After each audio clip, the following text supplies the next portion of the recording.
All right, we are live. What is going on? Yo, this is my radio face. It looks the same as your video face. Oh, don't tell nobody. Oh.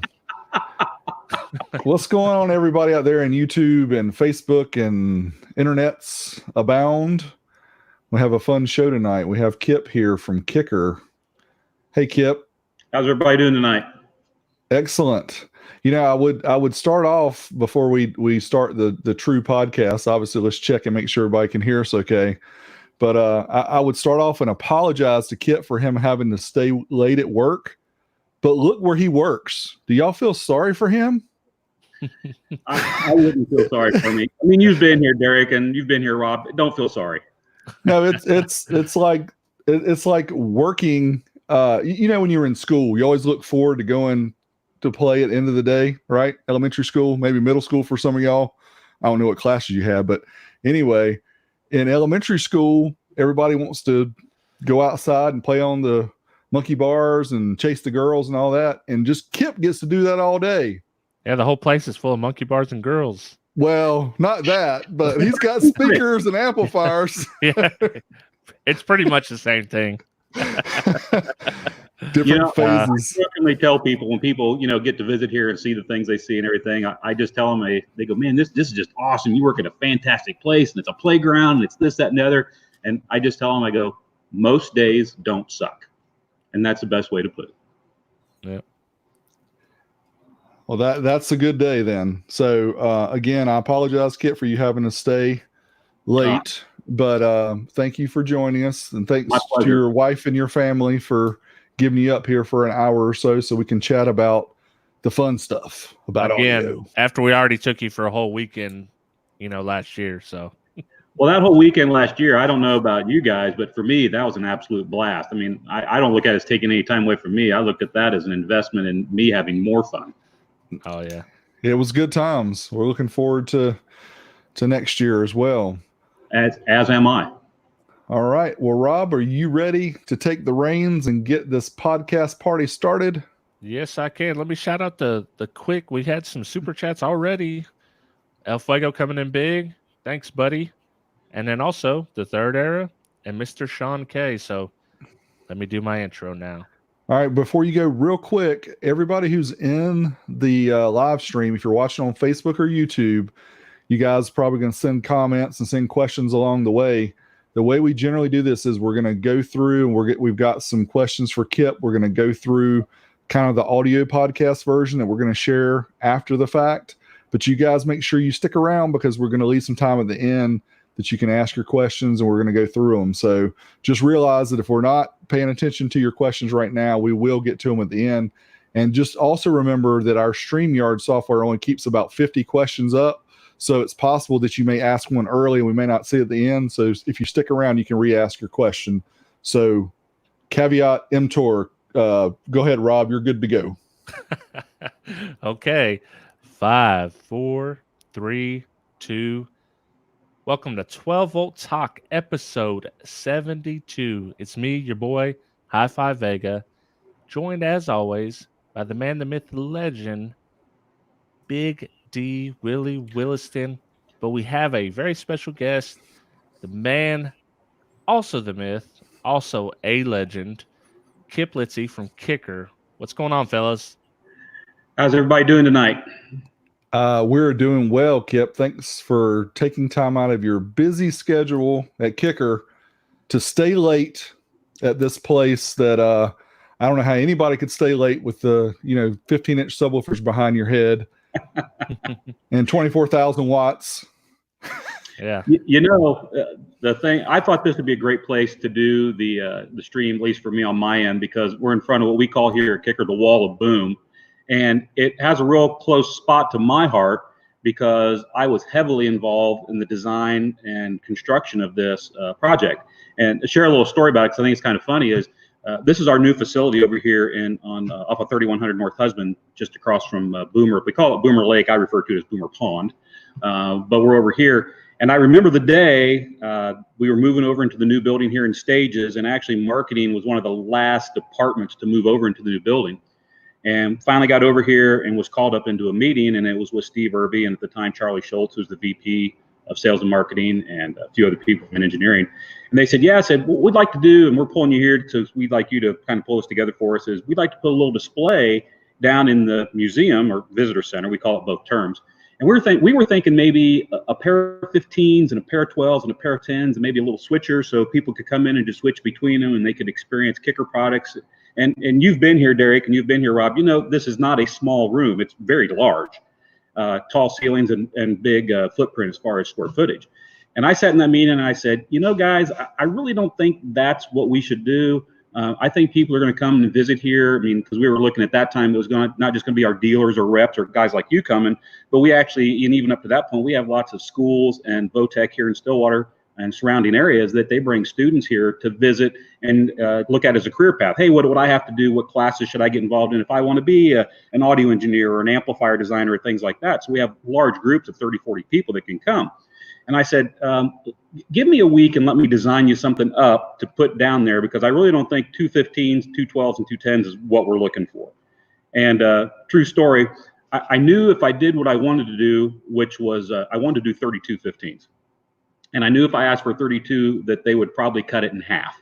So I went to the meeting, I had it all designed up, and I said, I'd like to do 24 15s down here. And of course, everyone, you know, oh, that's a lot of woofers and blah, blah, blah. And like, well, hear me out. I said, we're trying to give a large group of people in a very big room the experience of car audio, especially, you know, the bass, the impact, the things that drives your emotion, to a large group of people in a large room. We need a lot of cone area, we need a lot of power.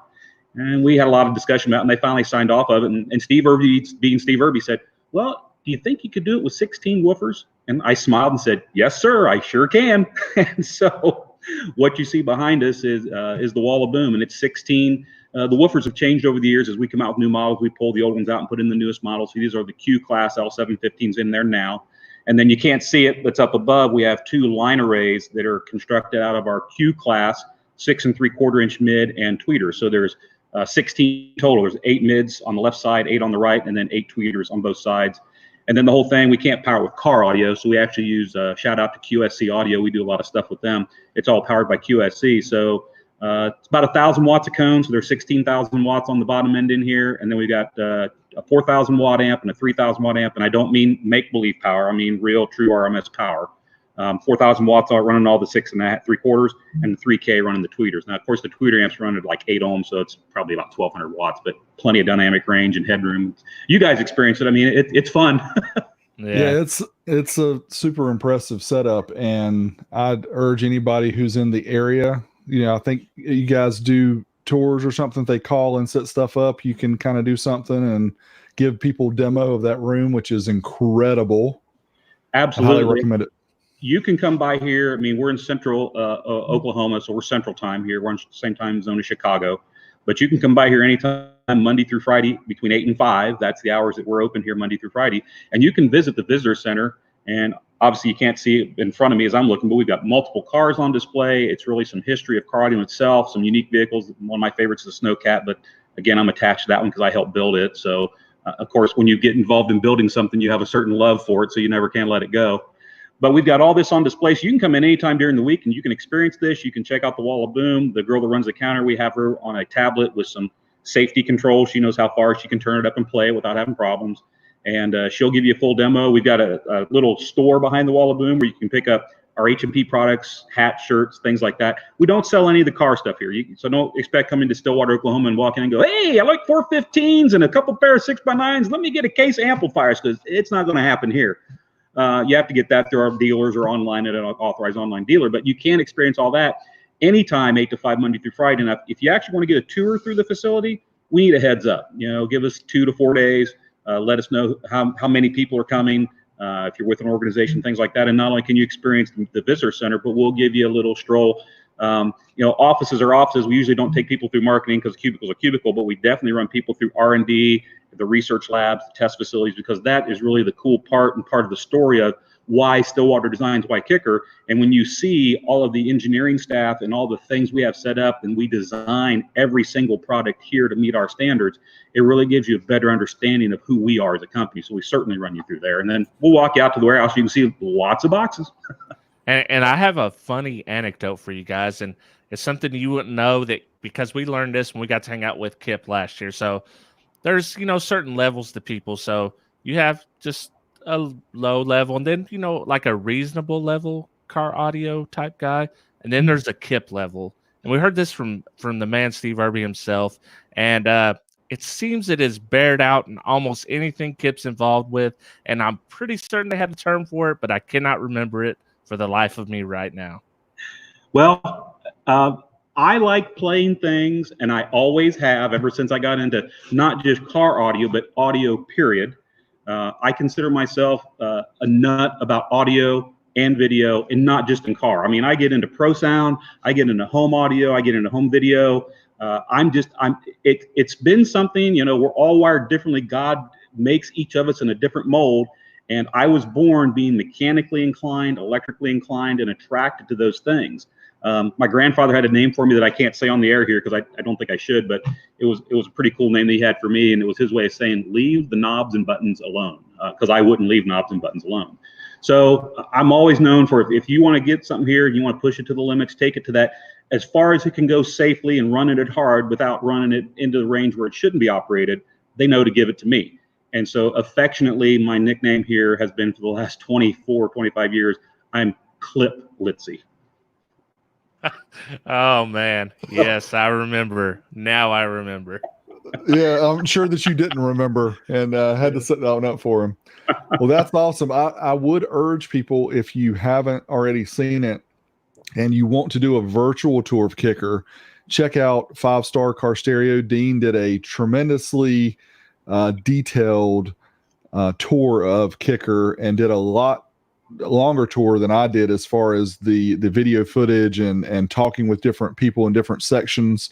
I also did one at Wilson Audio Labs on YouTube. You can check that one out. We'll put both of them in the video description of this video on YouTube, so you can go back and check both of those. But not everybody can travel. Maybe not everybody's close enough to come see you guys in person, but I truly think the two of those videos together give people a really good idea of not only the facility, the people that work there, the passion, the products, a lot of things that people don't see. They may see a name and say, oh, that's blah, blah, because my cousin's uncle's nephew, used to use their low-end product, and it's no good.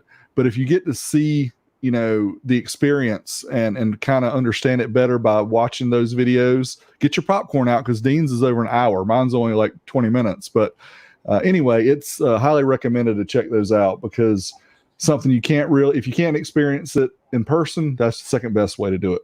It's funny you say that, Derek, because ever since that was released, I've run into more people than I can count. And it's funny how they word it, is they've called it a movie. They go, oh yeah, I got the notification on my phone on that Kicker movie that 5 Star did with Dean. And so I waited till I got home and I just streamed it to my TV. And like you said, they look at it, and it kind of is, it's like an hour and 10, hour and 15 minutes long. So it's lengthy. I've watched it more than once. It doesn't feel like you're sitting there for an hour and 15 minutes. And if he happens to catch this now or later, I got to give a shout out to Dean. He did a fantastic job interviewing people, going through the company, and really trying to bring across in a video what it's really like here, whether it's the personnel or the product or what we do on a daily basis. I think he captured it really well, and it is a great watch. It's like you said, he kind of set a standard or a bar that makes it like it's almost impossible to live up to. Yeah, I mean, Dean actually went there to work. So did Derek. Derek took a lot of video. Now, I was just there. He was like, hey, well, you taking no video? Like, hey, man, forget it. You got it covered, don't you? I'm just having fun, man. I'm hanging out. You know what?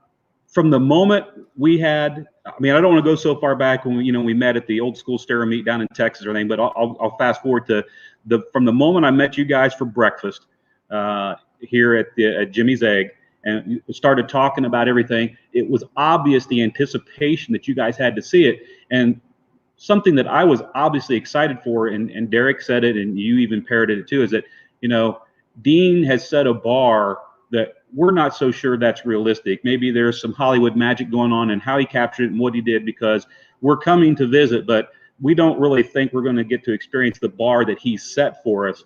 And the best compliment I think that anyone could ever pay is when you guys finished up at the end of the day, as we're pulling up the building and we walk in the front of the door and we start through the whole story and spend that day together, is you said, you didn't meet the bar, you exceeded it. And it wasn't like we're trying to do anything special. That's just who we are day in, day out basis, and it's who the company is. Yeah, it's true. I mean, I've said it several times here on the podcast ever since we had the experience. It's, Kicker goes way back. Those of us who's been in car audio for a long time, we know the original Kicker back in the 80s, even before that, of course. But for me, it was in the 80s when it first started off. And in the 90s, of course, they were really big too. And, it's something that I gave the story before of Crutchfield. I went to Crutchfield up in Virginia when I used to work for a company that had me traveling a little bit, and I went up to Virginia, and I was close enough to Crutchfield where I could go into one of their outlet stores. So I was all excited. I've looked at Crutchfield magazine since the early 80s and dreamed about all this equipment. And I go into this store, and it's like a Circuit City that only had racks in there. It only had stuff full in racks, and people walked by me, nobody said anything, and I'm like, what is this? And so I left there, and I just had the biggest disappointment of, man, I was really hoping, this Crutchfield experience was going to be something that reached that level. But anyway, we're kind of going off topic, but I'll just say that the Kicker experience was much different than that. Like Kip said, it was definitely exceeded our expectations. But we're going off the topic too far. We got to go through some questions. Hey, we could do this all day, guys. We could do this all day. We've done this several days. We've had the best time talking with Kip, but we do want to get into some of the stuff for everybody who may not know. So first off, Kip, we're going to start you with the question we ask everybody that we get on the show. Okay. How did you get into car audio? Who influenced you? And tell us about your first system. Well, I'm going to tell you about my first system first. That wasn't car audio. And what you'll understand out of that is the fun and the drive and the energy and the passion, the excitement out of that first system that I did is what kind of pushed me into car audio later on in my path. So this would be back in junior high / high school. This would be 1981, 1982. And it was back when boom boxes were the thing. I mean, the big Panasonic or Sony or, the name, the big boom boxes. And on our bus that we rode on to school every day, it was a contest.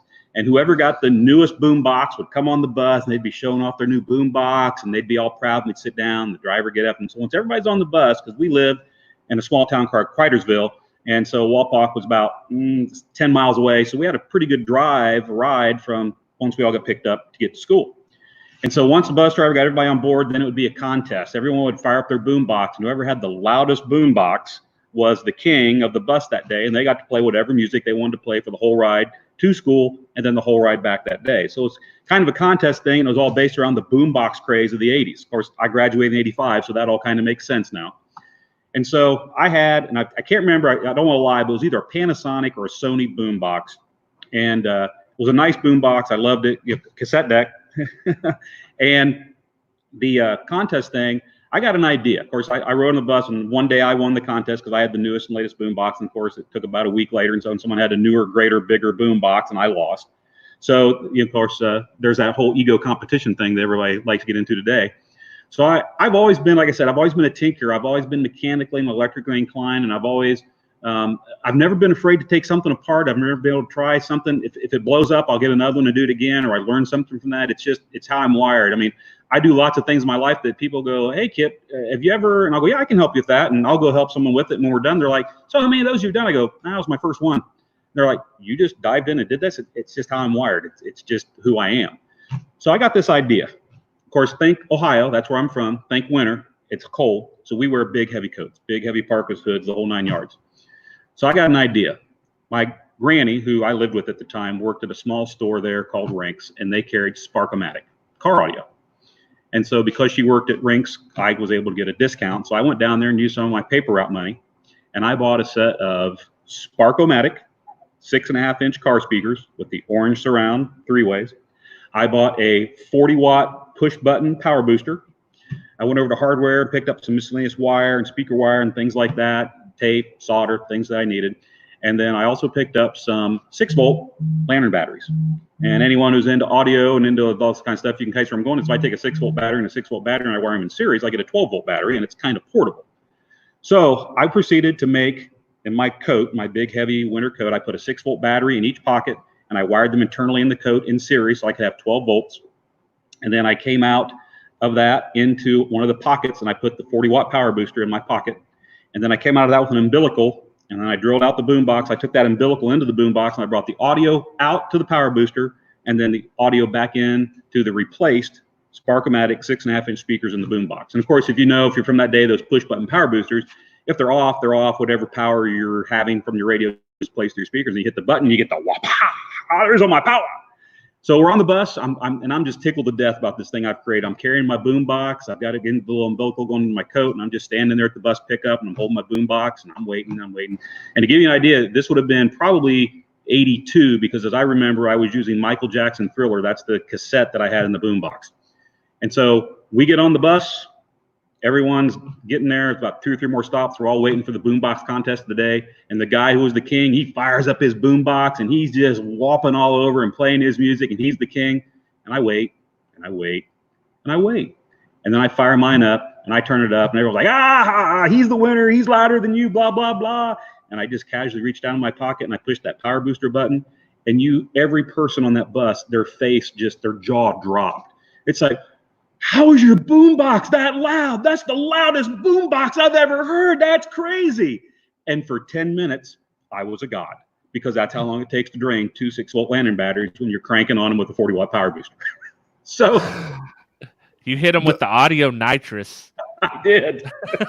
So I have to share that story. That's not my first car audio story, although it is with car audio products. But it was that fun, that camaraderie. Once you show something like that, people. I'm not afraid to say I'm always been a nerd or a geek at heart a little bit. Computer programming and wiring things up have always come to me real easy. So, nerds and geeks, it's our time to rule now. Back in the day, they kind of not want to talk to you. They kind of push you in a corner. And doing things like that actually, brought you out of that shell and into more of a social atmosphere where people who would tend to look down on a geek or a nerdy type guy, and they'd want to start asking questions, because then at that point, they want to learn what you know, because you're doing something that's geeky or nerdy, but it has to do with social enjoyment of music. And of course, at the time, I couldn't put all these pieces together. Looking back, I can tell you the psychological side of it all day long.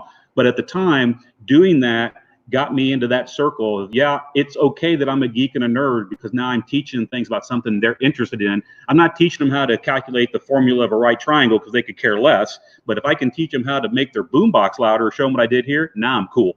So that intro into audio was the first time that Kip was cool. That's a great story. Yeah. It makes me think of with the lithium batteries we have today, there's probably a young Kip out there somewhere who's got lithium battery packs from their laptop in their pockets, and they're probably going to get not Sparkomatic because they're not around anymore, exactly. But some other brand to do something similar. But that's a great story. So what about the car? We didn't. There you go.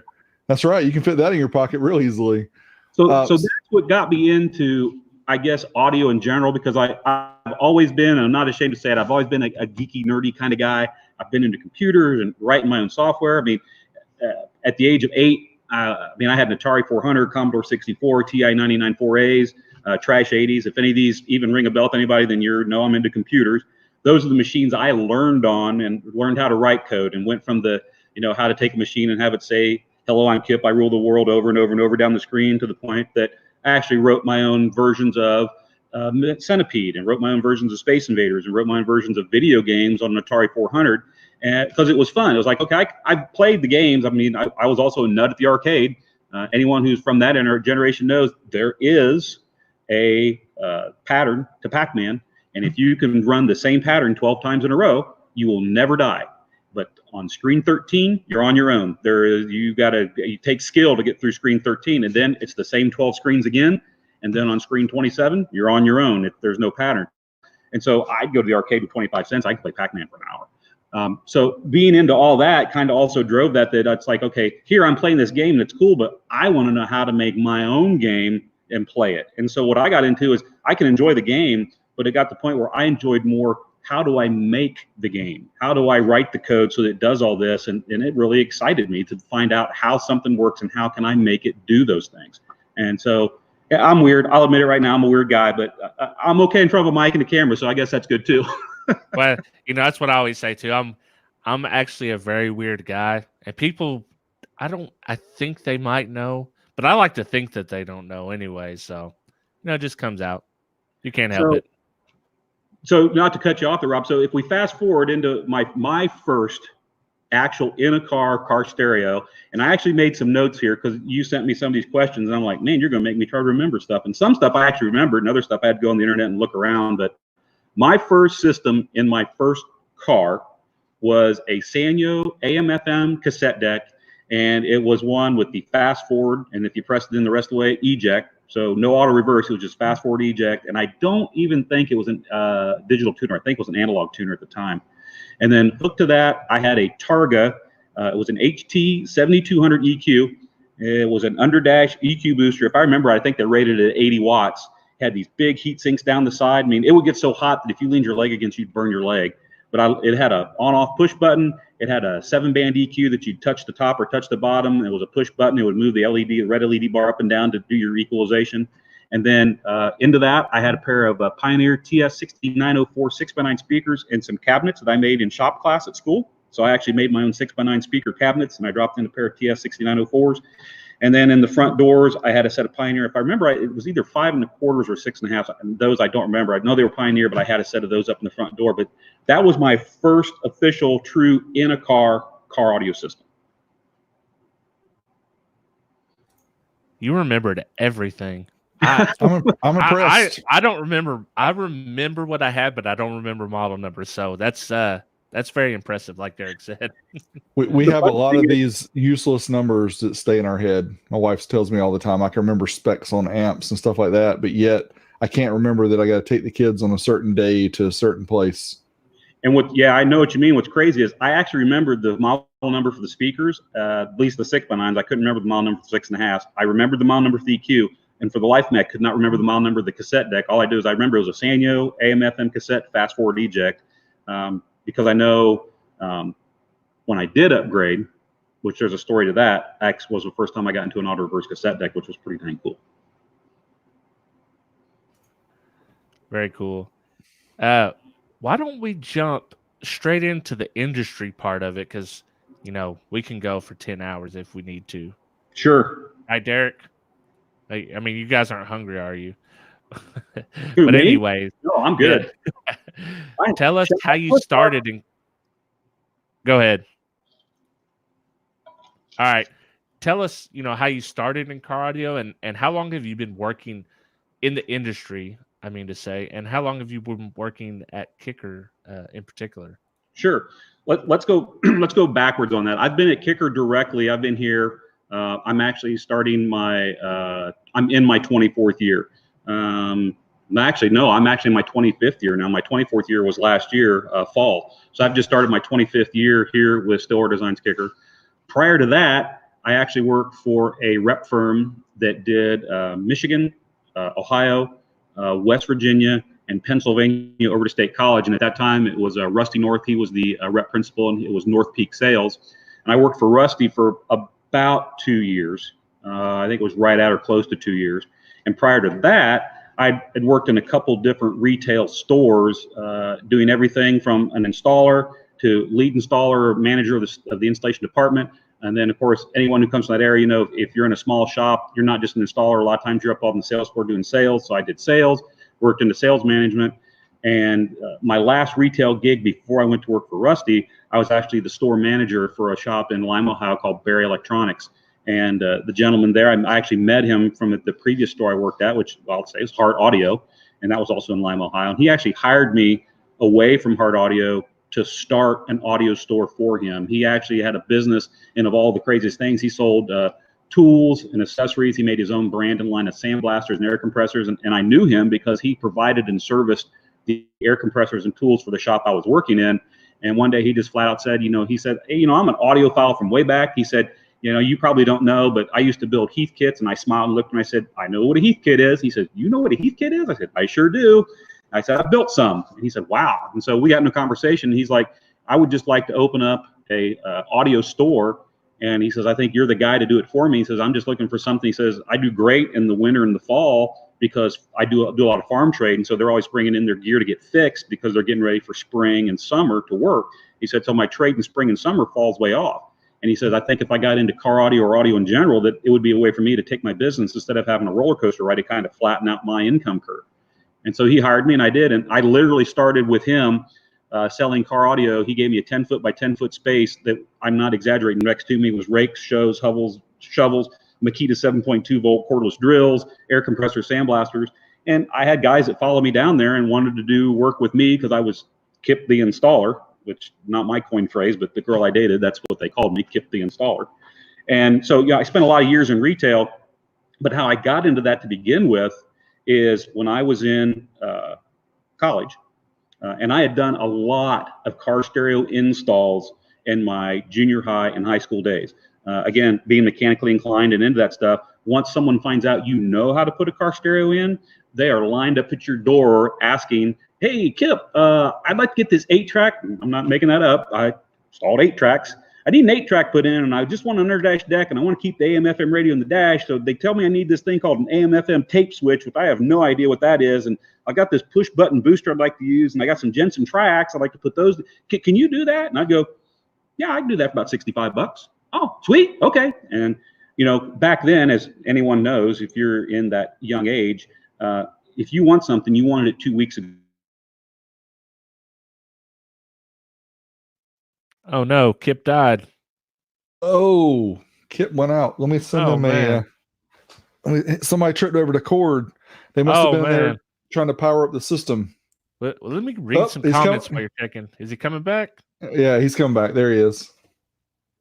All right, there he is. Hey, you're live. You got so excited that it kicked you out. Something. Where was I at? You were at the upside down. You were in the upside down. Yes. Oh. In the upside down. Yeah. Little Stranger Things humor. Oh. No, we heard. The $65 installs and So I was doing installs in junior high and high school, and the cool part about that is no one has any patience when you're that age. They want things installed now. They don't want to wait for it. So I learned how to take apart cars by installing stereos for kids in junior high and high school that I went to school with, and I broke a lot of stuff. I mean, if you don't know how to take a car apart and you don't have a Chilton's guide or something like that telling you where this pop panel is or where this screw is, whatever, I learned how to take cars apart, and I did break some things along the way learning. Now, here's what happened. Me being me, the kid would come back and say, hey, is it done? I said, yeah, it's all installed. It works. Oh, man, that's great. And I say, oh, okay. But yeah, Scott, when I was doing the system, I was popping that panel and I broke. Oh, that's okay, man. That's okay. But yeah, I broke that clip and I just, oh, man, it's good. It's good. Does it sound good? They get in the car. Oh, yeah, it sounds great. Here's your money, Kip. So I did a lot of that in junior high and high school, and I made a lot of money. I mean, by today's standards, since I was making money and not paying taxes, I probably made more money then than I do today, if you take it into consideration. So we don't have anybody from the IRS watching, so you're good. I was young. Come get me. So the cool part about that is, so it was kind of, I got into car stereo. I did other things with it, and then I was going to college, and I went to college for computer programming and business management.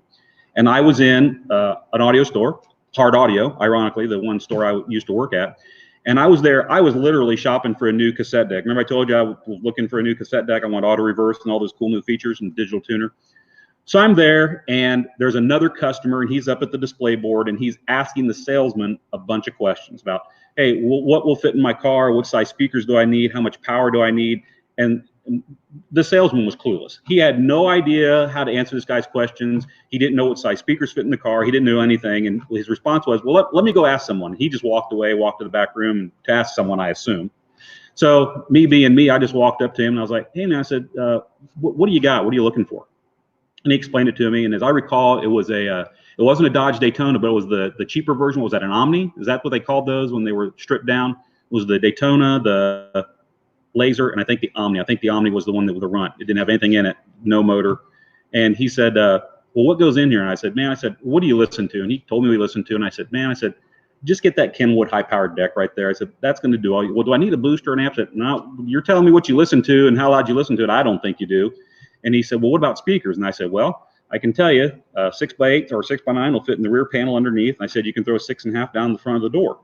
And he said, yeah, but it's all carpet. And I said, yeah. I said, there's a hole punched underneath the steel. You're just going to have to find it with your knife. Be careful. Cut the carpet. Then you can cut the plastic. I said, it's already there. You have to use the grill from the new speaker. I said, there's a boot in the door. Just pull the wire through the boot, run it up to your radio. I mean, I basically explained the whole thing to him. And he's like, and that'll all work? I said, yeah. And he said, well, how do you know that? I said, I've probably done about a dozen. I said, because if you've done a Daytona and if you've done an Omni, if you've done a Horizon, they're all the same car. They all use the same speaker locations. I said, that'll do fine for you. He's like, oh, man, that's great.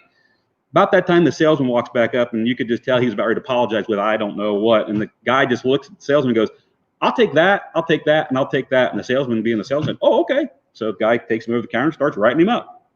I continue looking for a radio because that's why I stopped in the store. I was just looking for a new cassette deck. So I'm there. A few minutes go by, and this guy behind the counter, he just whistles and taps me. He says, hey, he said, you seem to know a little bit about car audio. And I go, yeah, I've installed a few systems. He said, are you looking for a job? And I said, no, not really.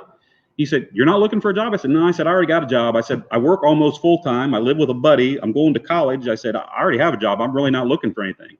And the guy proceeds to go on and explain. He says, well, he says, what we're looking for is, we don't have really an installer here on staff full time at all. And we don't have facilities for it. So I'm looking for someone that we can sell the system to them. He said, then we'll just give them your name and your phone number and they can contact you and then arrange for the install. And you just do the install however you want with them. And I told him, I said, nah, I'm not really interested. I said, I got a job. I'm going to college. I'm just not into it. And so left it at that. I did buy a cassette deck. Out the door I went. So I thought about it. And of course, being back then, it's like, well, this week I could sure use another $40. And so I went back to the store and said, so you're just wanting to give my name and number out and he said, oh yeah, you work out the install between them. They pay you cash, whatever. And it's just an install between you and the end customer. We're just selling them the gear. I said, okay, I'll give it a shot. So during evenings, if I wasn't working, or especially on weekends, which was a lot, I did a lot of installs. They sold the gear and I did the installation of the products, and it kind of took off from there. That was how I got my foot in the door and actually started working in a retail store. And of course, the owner of the store, eventually he wanted to do me a favor, and I used the word favor in quotes. He said, what we really need to do is we need to bring you into the store and put you on the payroll, and that way you can pay taxes and actually be on the books and blah, blah, blah. He said, and for this great luxury, we're only going to take 50% of every install from you. We're going to pay you 50% of the job, and that other part will be to take care of everything, blah, blah, blah. So I did, and eventually started working for that store full time. I'd literally install stereo systems out on the street in front of the store because they had no install bay. And it's a true story. It's kind of funny. If anyone's from there, it's High Street down in downtown Lima. It's a one-way street. And I would actually install. So if I could park the car on the left side of the street, I could open the driver's door into the sidewalk and I could take the door apart and put the speaker in, no problem. But then I would have to actually wait for the light back behind to turn red and traffic to stop. And I just swing the passenger door open to work as fast as I could to start taking the door apart. And then when the light turned green, I'd shut the door and I'd sit there and wait. And if I can't park on the left side of the road, it was the opposite. I'd park on the other side of the road and I would work the same way, but not have to do it with the driver's door. And true story, funny about it is right across the street was a bank. So if I had a big job to do, which involved like maybe cutting out the rear deck and putting in 2 pair of 6x9s, which that was custom back then, or doing a pair of 10s or a pair of 12s free air in the back of a car, I would schedule those for Saturday or Sunday because the bank was closed, and I would take the car over into the parking lot of the bank, and I would work in the bank parking lot because I could drag an extension cord across the road to have power to work in the bank parking lot. So I'm not making any of this up. That's a true story. Those were my first days as being an official employee in the world of retail car stereo and home, because the store I worked for did home and commercial sound as well.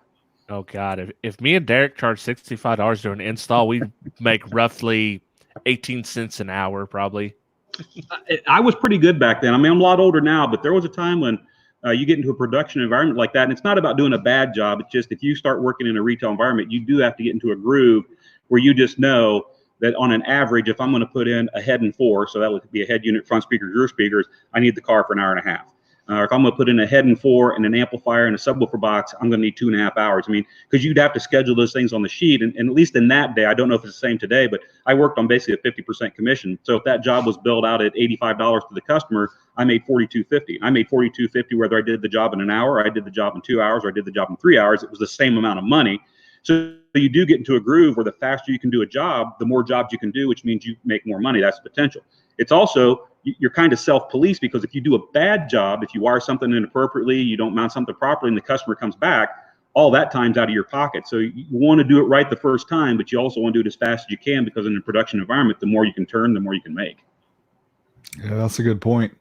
Well, Kit, we would take little bit more time to talk about some of the old stuff, but man, we have really eaten through our time here. So I'm going to jump forward a little bit to a question I'm sure that 95% of the people who are watching this either now or later are going to ask. So I'm going to ask you, why Square Subwoofers?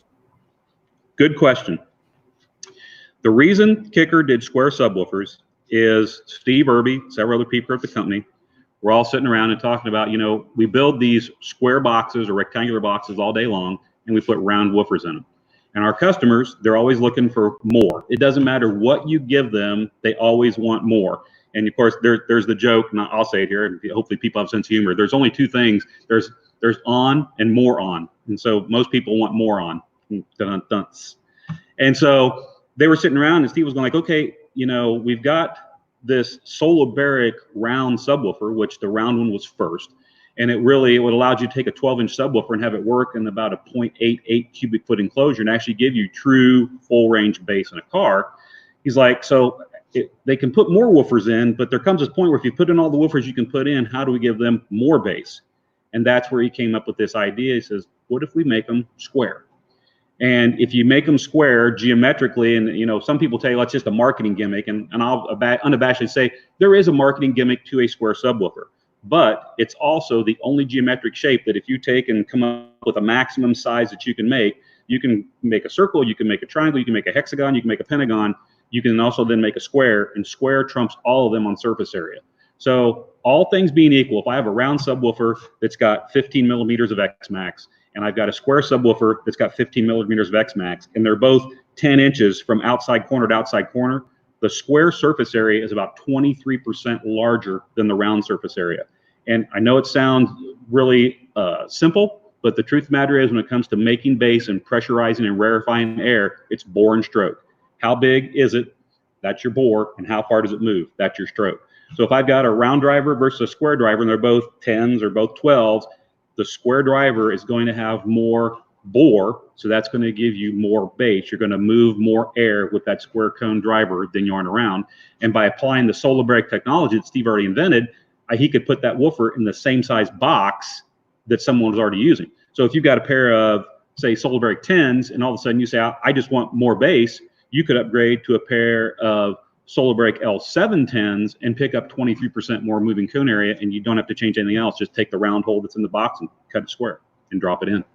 And that's really where it started. It's how do we give customers more with what they've got without having to go too extreme. And that was literally the start of, I'll call an industry altering mindset on woofers, because it created a rift that there are people that like to say, well, square woofers make square waves, they don't make music. And I jokingly tell people all the time, I go, have you ever thrown a brick into a pond?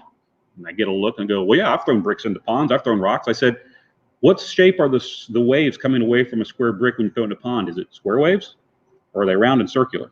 And people have to pause and they go, well, they're round and circular. I go, exactly. The diaphragm or whatever's moving the air doesn't determine the shape. Energy radiates from that moving pulse in a concentric 360-degree pattern. It doesn't matter what the shape of the item creating that pulse is, the energy disperses in a 360-degree pattern. So there's the people who say square woofers can't sound good. Well, that's not true either. There's people who say square woofers sound is round. Well, I don't know where you get that philosophy, because if you really look at sound, it's not really round, it's waves, and they go up and down and go back and forth. They're not circular. But there is a lot of people that, they fight that mindset of well, a square woofer just doesn't make sense. And so it does create that rift. The interesting thing for me, and I've been with the company long enough, so it's kind of cool, is I remember back in 2000, 2001, when we launched that woofer, at that time I was working in tech, and we were tasked with making a wall to actually show off the new Square L7 technology. So what we did is we took a bunch of aluminum tubing and made a 4x4 array, which would hold 16 subwoofers, and it was in free air. So it was just an aluminum rack, so you could walk around and see the back of the woofer, you could see the front of the woofer. We took that down and hooked it up to two Crown Macrotech amplifiers, and then we took a tone generator and brought it out on a cable so that you could select the frequency, and then you could also adjust the output. So basically it lets you look at that whole wall of woofers just moving in free air, and you could walk around behind and see it move, you could stand on the side and see it move.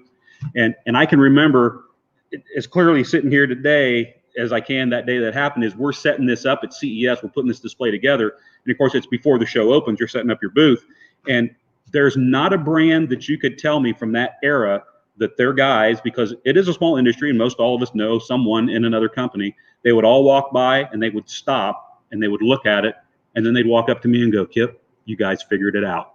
We've been trying to make a Square subwoofer work for a long time, and you guys beat us to it. And so there are a lot of companies in the industry at the time that were all on the same page, and none of us really knew it. It's how do we give the customer more? And everyone was on that Square woofer concept. It's just Kicker happened to be the one that got to the finish line first, and we figured out how we can make a Square subwoofer that, you know, it's easy to get it to move on the long edge of the driver, but when you get into those corners, how do I make that move up and down and have control and have enough flex and give so that I can still have X-Max or have the ability for the driver to move? And we were fortunate and blessed to figure it out and got there first. And you know, I think I know the answer to this. This wasn't on the sheet, but how did the first generation L7? What's the L7 in? What's the importance of that to the subwoofer? I think I know, but I want to hear from you. L7 means? Yeah. Okay. If you do L. Yep. All right. I knew it. And there's actually songs from the 50s, and you know, even Huey Lewis sang it back in the 80s. It's hip to be square, and the term L7 always meant square. Sometimes it referred to the person as being a nerd or a geek or square. So actually L7, and if they're listening, I mean, I tell them, I mean, because I know several of the guys who work for JL Audio, I'd have them say, well, you guys are just trying to copy off W7, and you're just calling yours L7. And I go, and they looked at me and went, oh, we get it now. It means square. Got it. Yeah, So I heard that, and I just wanted to get it confirmed. Yeah, L7 was actually the internal code word that we came up with to talk about the project when we were out on the road or in public or whatever. That way we could talk about it, and people who weren't in the development path wouldn't know what we were talking about. You know, if we're talking, we would say, well, how's the L7 project going, or what's going on with L7 development? And no one knew what we were discussing. And it just kind of stuck. And we when it came time for marketing to come up with what we were going to call these things, and Steve was on there, obviously, he said, you know, I like this. Let's just stick with L7. There's a story behind it. It actually signifies the shape of the woofer, and there's a lot to it. So let's just stick with it. So actually, the internal code name that we used to keep people from knowing what we were doing just stuck, and that became the name. Now, speaking of code names, what's the code name for the SPL series of subwoofers you guys are working on right now? Are we working on a line SPL? Silence in the industry. Silence. Excuse me, I need to get a drink. Rob, see, that's why you don't let Rob sign anything, because you know, if you were to ask Bill Brown, and Bill's obviously, you've met Bill, and he's the guy who's in charge of our social media and runs all that. Solo X is probably the biggest term that comes up in any of our social media feeds, and it's always people asking questions about the Solo X. Where do I get a Solo X? Are you gonna bring the Solo X back? It is definitely something that's on people's minds. Sitting here, I can't confirm or deny that we're working on a replacement project for Solo X, but for those of you out there who have been to some shows, you might have seen myself or Aaron Surratt or Jeremy Brown or Bill at some shows, and we're looking around at things.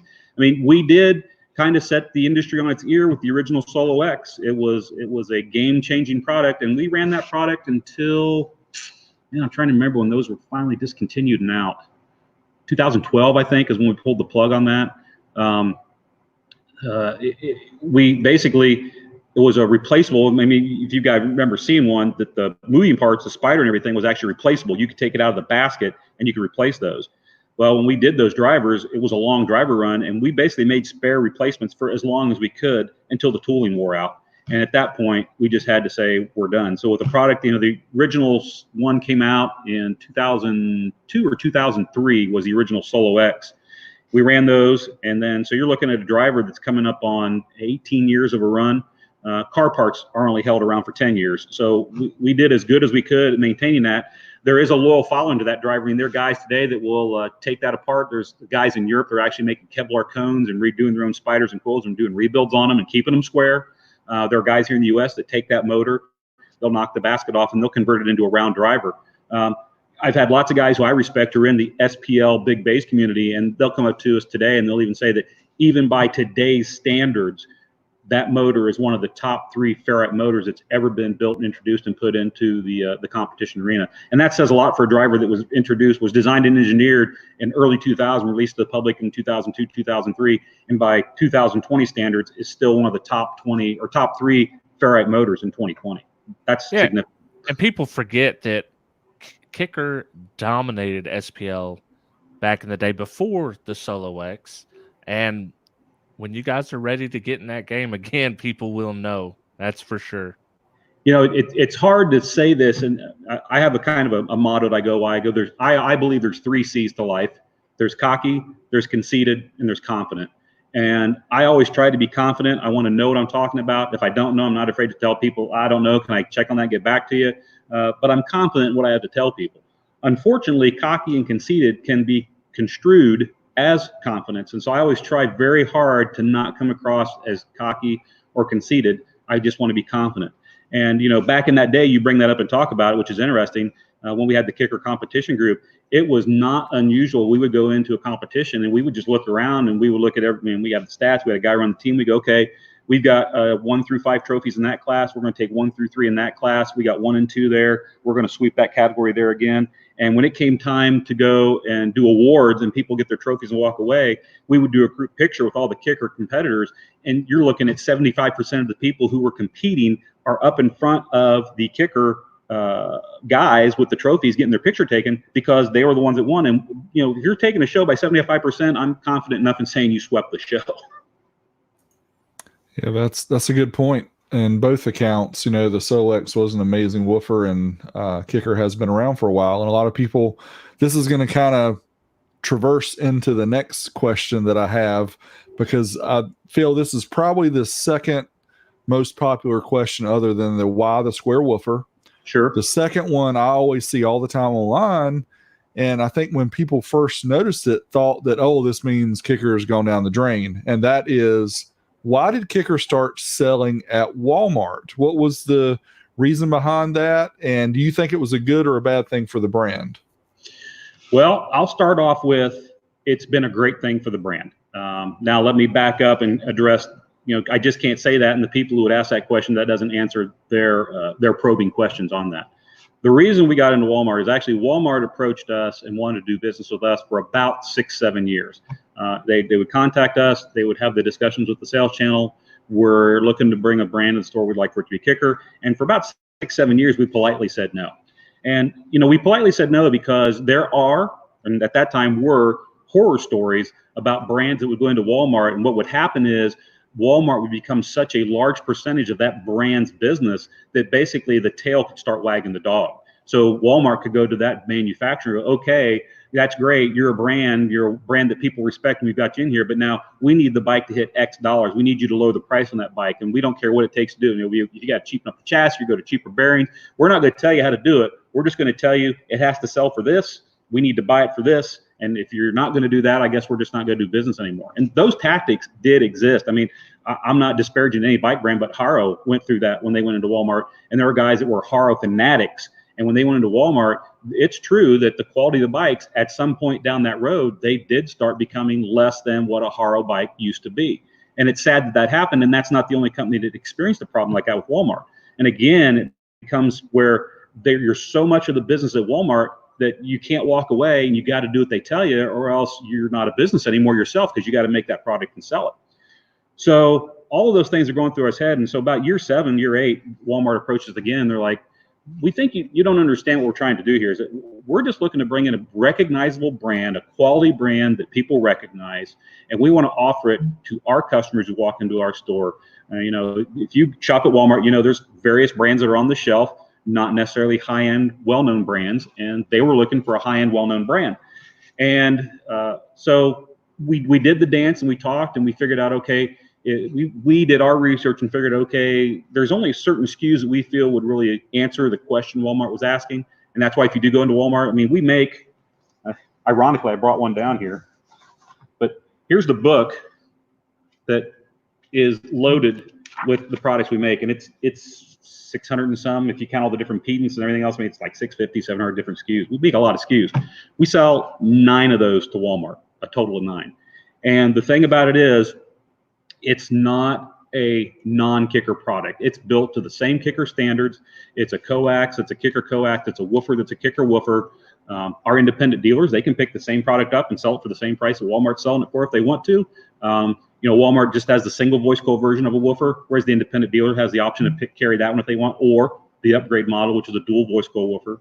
So going into Walmart, a lot of our independent specialists, it was an emotional thing. It's like, how dare you take that product to Walmart? And a lot of their reaction was based on, they also knew the horror stories of what happened when you go into Walmart as a brand and what could happen to Kicker eventually if similar things happened to us, like happened to a Haro or someone else. We went into this with our eyes wide open, and Walmart's not a big enough chunk of our business to be able to wag the dog, so to speak. We are in control of the product in that store. It is great kicker product. And I like to share this story with people. It sounds a little corny or emotional, but it is really the truth. And we want kicker products to be available to anyone who wants to buy a kicker product. And there are thousands upon thousands of places you can go and shop, whether it's a retail store or online or anything of that manner. And we want people to have access to our products. And people who shop in channel A may never shop in channel B or channel C or channel D. They always shop in channel A. And here's the reality with Walmart. You got a lot of people, a lot of families that shop at Walmart, and they're living check to check. So you got a guy, he's driving a truck, might be 8, 10 years old. He's got a blown speaker in the truck, and he's been putting up with a blown speaker for 6 months. It's because he and his wife and his kids, they're living check to check, and they're barely getting by. So he's walking through Walmart with his kids and his wife. They're doing their shopping, whether it's for clothes or groceries or their Samsung TV or their iPhone or any of the other products that are sold at Walmart. And he goes, dear, he said, over the last 6 months, I've been listening to that blown speaker, and I've saved up 60, 70, $80. I've saved it up. And hon, I can do all that work myself. Here's a brand I know. I know Kicker's a quality brand. They've been around forever. I remember when I was a kid, I used to have a set of their woofers, or my buddy had their woofers, or a guy had the original Kicker. It's a brand I recognize. I know I'm gonna get a quality product. And if you'll let me buy these, I can put them in my truck myself. There's no labor cost. Can I just pick these up? And she'll go, yeah, sure, you can do that. And that's a reality. Those people are customers too, and they have to fight for every penny and make it stretch out to fit their budgets and make things reality. And so we're proud to be able to be a brand in that store and offer a Kicker product that is within their reach, that carries that same warranties that they bought from independent retailer. It's the same quality. It is a Kicker product through and through, and it's just another outlet that our products are available. And I tell people all the time, Walmart is just a place to sell a product, and as long as you're in charge of your product, what's the difference? It really doesn't change things.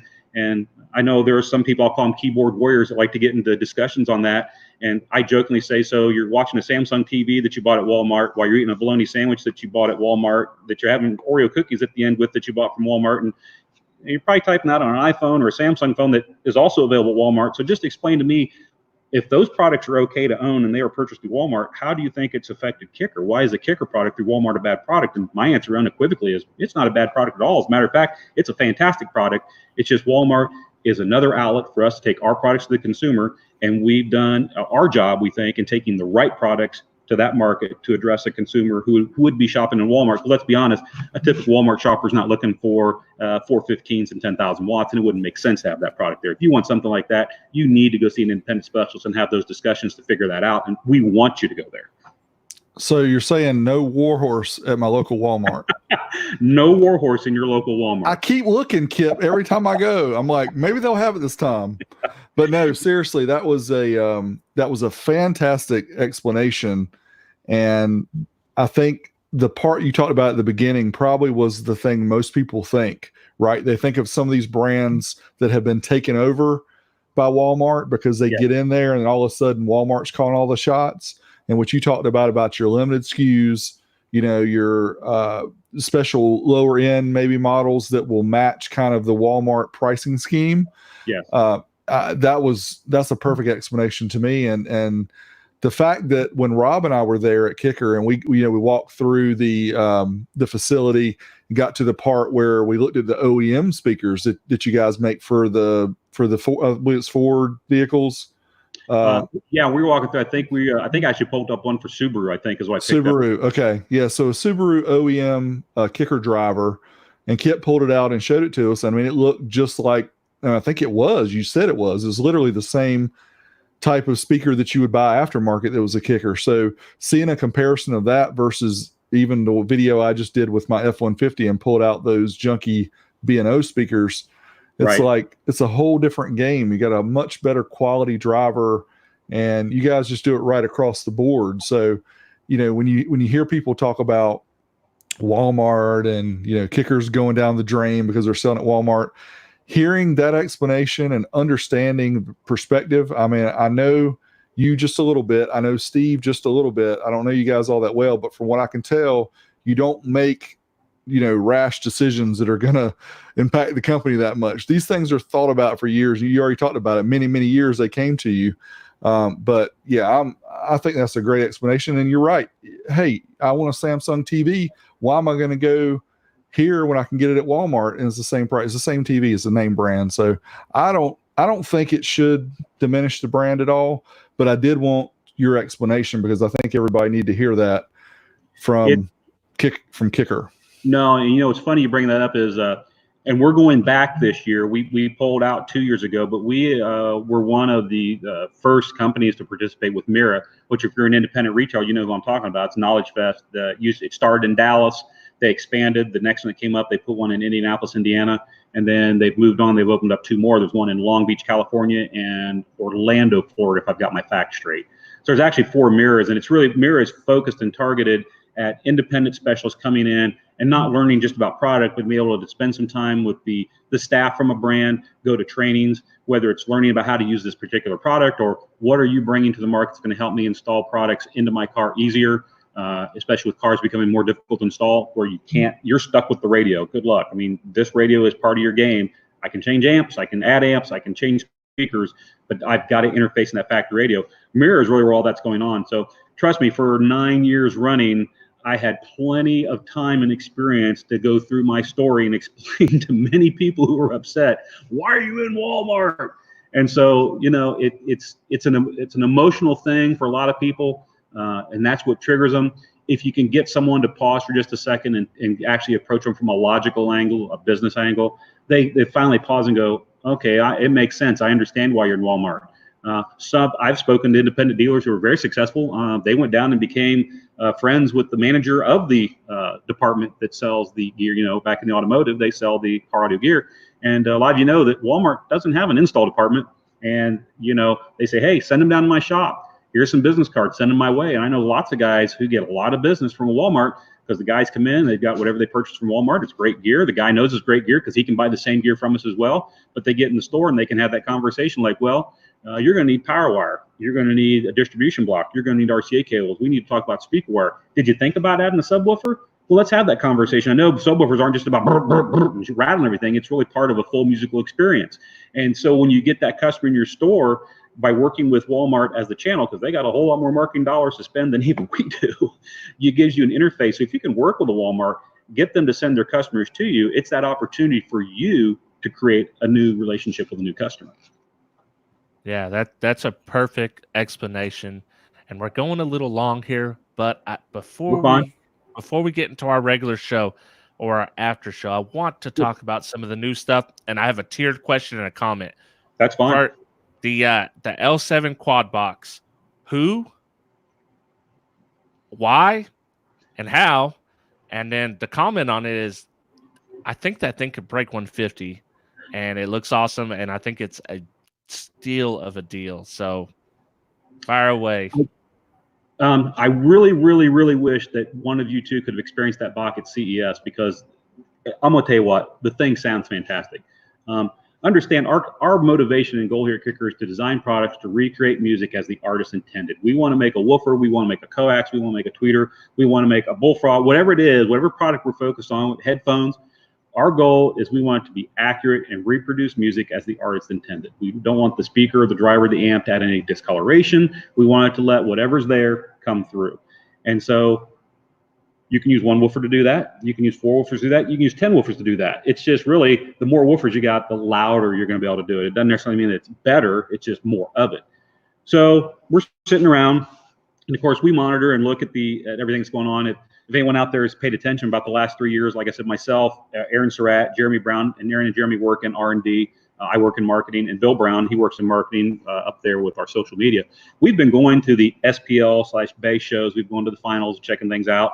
And we're seeing a resurgence, if you will. I won't say that it's a tidal wave, but I will say it's a resurgence. And people who not only like going and competing, but they like going on what they call demoing, which is sitting in a parking lot and just playing these systems. And I've affectionately referred to it now as floating bricks. They just want to float bricks. So they like to go out in the parking lot and play this rebased music and float bricks. So we're not really looking to go that far with this type of product. But also, there are consumers that go, okay, I don't have the time or the money or the relationship with someone who can build me a quality box. I don't have the time or the money relationship with someone to design me. How big does it need to be? How big does the port need to be? So it's reliable and sounds good and does what it does. So it was, if Steve Irby was sitting right here beside me and you asked him the question you just asked me, his answer would be, because I can. So we just decided to do it. Steve said, because I can do it. So the L7 Quad's a unique box. First off, it's all 3/4 inch Baltic birch construction inside and out. It does use a flared port for great cosmetics. I don't think it's online yet. If so, I'll ask my guys to get it up on the YouTube channel, because we got a 3D model of it. I don't know if it's there on the webpage or not, Derek, because you're going through yet. But it actually goes through and shows, but there's internal bracing in there that's been cut out on a CNC that goes in between each woofer. It has corner gussets in all the corners. The hardware that holds the woofers down, it's actually a threaded insert that's internal. So when you're putting that woofer in, it's actually a threaded hardware holding that all together. It's very nice carpet. It's stitched, so that kicker and L7 and the quad and everything you see on it is actually stitched into the carpet. This is a high quality. Oh, and by the way, it's tuned to 31 hertz. I have to get that out of the question because I know that's going to come out. So being tuned to 31, that means you're not unloading down until you get into the high teens. So this box definitely plays 40 hertz and less. With no problem and authority. It's going to, if I have my numbers correct, I think it's supposed to full retail for $14.99. Out the back, it's wired for dual 2 ohm, so you could take those down to 1 ohm. You could hook up, our recommended is a KXA 2400 amplifier. It'll give you 2400 watts into the box. That's what we're recommending for it, is one 2400. If a guy wants to start with a single 1200, he could put a 1200 ohm old box, and then later on he could buy another 1200, put one 1200 on the left half and one 1200, so he could grow with the system if he wanted to. It sounds fantastic. I played with it a lot at CES. We had one on display there. We've actually got one on display up here in the museum. We brought the display from CES back here. We did it because we can. We did it because we feel there's a market of guys that go, okay, I want a little bit more to go in the big, because it's not going to fit every vehicle. I mean, we've designed it and measured it so that it'll fit into Suburbans, Tahoes, SUVs, smaller SUVs. Probably not going to fit in the trunk of your Yugo, so don't try it. It's not going to fit there. But we've designed it to fit in most of those bigger box applications, and this allows a consumer to walk into a kicker dealer. He can pick up that box. It's a very well constructed box. It's more well constructed than any box I'm aware of that you can buy out there, unless you actually pay the money to someone to build you a custom box, because no one is doing prefab enclosures made out of birch, Baltic birch 3/4 inch. They're all MDF. I mean, all the rest of our boxes are MDF as well. So this is a really unique step out product. It's using really high end construction materials. It's got 4 subwoofers. The whole box by itself is 98 dB, 1 watt, 1 meter. So I think in the right vehicle, I think you're right. It might hit a 150. It might be an out of the box, put it in your car, 150 box. And that thing, I mean, what do those 15s retail for on your website? $299? Or you'd have to go. You're gonna make me look at prices. I think it is. I think it is. So that's $1,200 right there. So right. For $300 more, you're getting a Baltic birch box that's internally braced, threaded inserts. Go to your box dealer on Facebook and see how much he's going to charge you for that.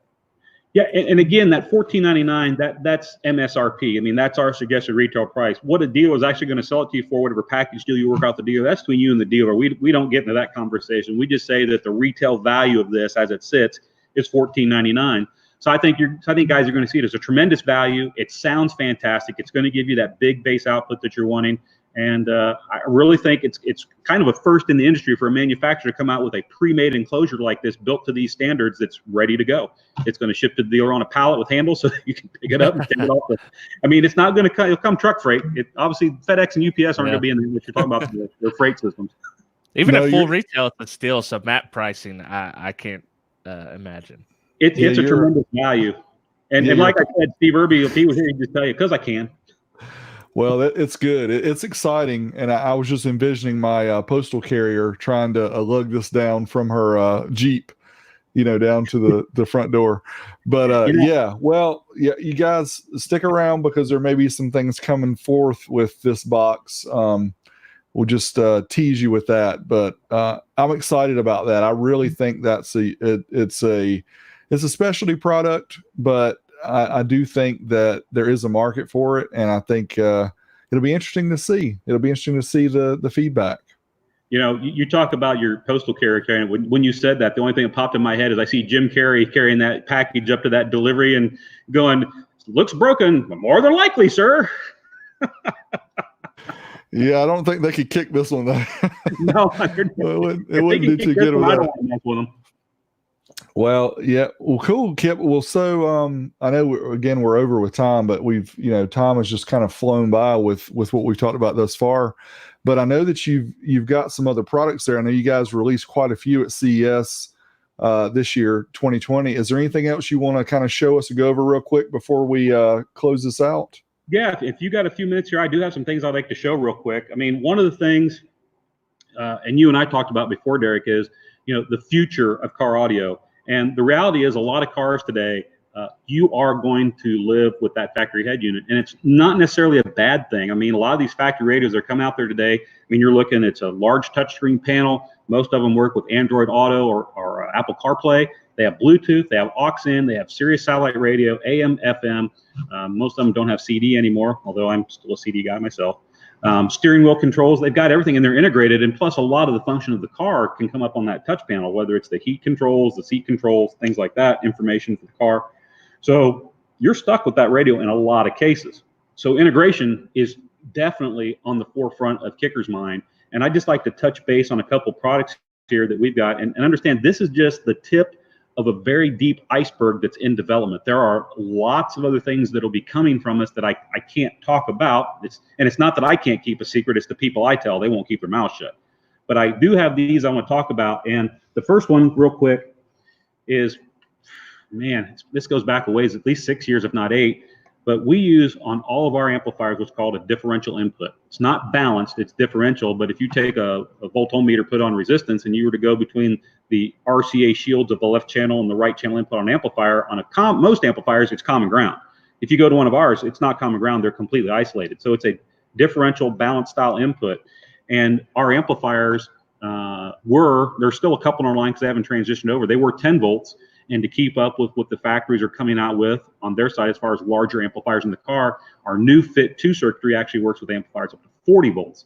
So you can literally, not an A-lock, not an adapter or anything, you can buy this, and we make it easy for you. We call it a Kissel. It's just a set of RCAs on a set of 16-gauge speaker wire. There's no components, there's no resistors. It's literally just speaker wire pigtails off of an RCA. You hook that onto the output of any radio, you can go right into the RCA inputs on a Kicker amplifier and work. So if you're looking to just add bass to a car, you can just tap in with a Kissel. You can go right into the input on one of our Kicker amplifiers, and boom, you're adding audio to the system. You're good to go. That's kind of first-gen technology. It doesn't matter what system it is, that you can tie right directly into a Kicker amplifier. Now, as we advance on that, there are some radios, especially today, we do a lock. We do 2 locks.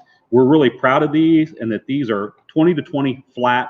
As a matter of fact, if someone wanted to actually do some testing on these, I'd probably send one out. If they wanted to put it on some high-end gear and do some analysis, I'd be up for that.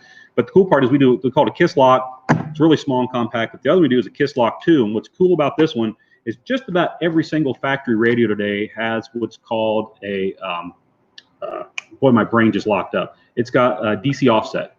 And basically what they're doing is to try to create a swing of plus and minus so they can actually create more power, watts, into a speaker. They actually shift everything up about 5 to 6 volts.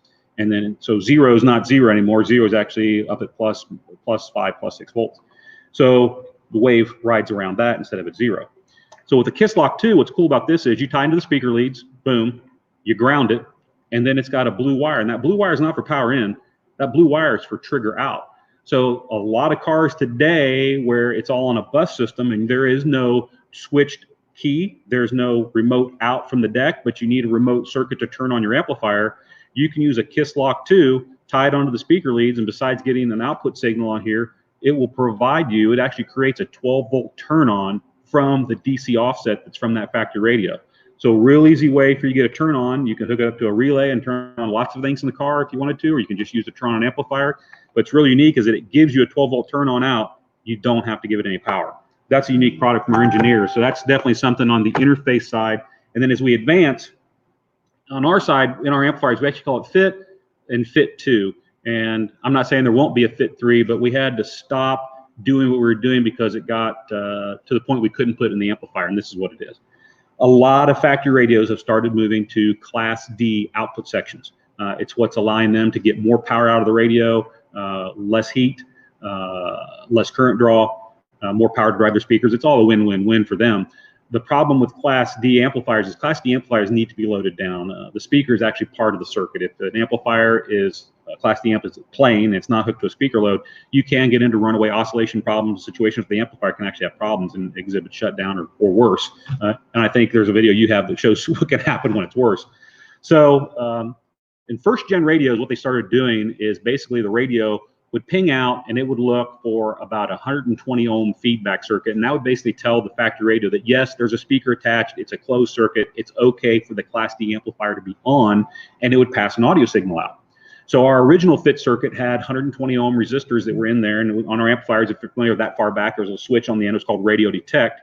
And so if you had a car that had a Class D amplifier in it, and you hooked up a kicker amplifier or anybody's amplifier to it, and you didn't have that resistance, the radio would turn off the output, so you got no audio.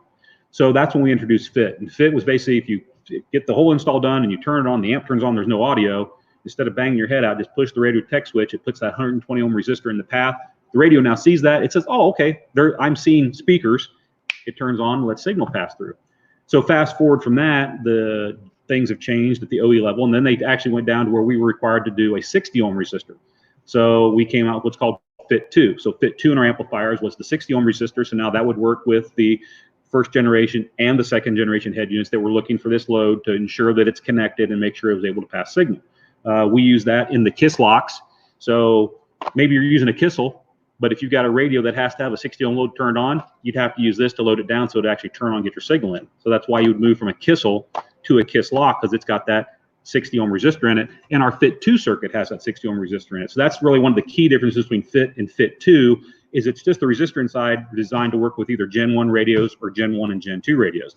And the reason that happens is it's a chess game. We can't react till we know what the manufacturer's putting out there. So when we figure out that Fit doesn't work anymore with factory radios, we have to figure out why, and then we have to come up with a solution because they're not telling us why it doesn't work. We have to figure it out. So that brings us here to third generation. I'm reaching across the table here, sorry. And these are called KISS loads. And we do these in a 2-channel and we do these in a 4-channel.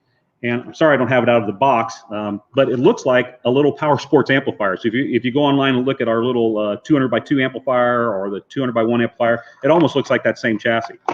What's happened is the car manufacturers on the OE side have gotten even more complex, and they're looking for an even lower impedance before that radio will pass a signal onto the speakers and or amplifier in this case that you've got connected.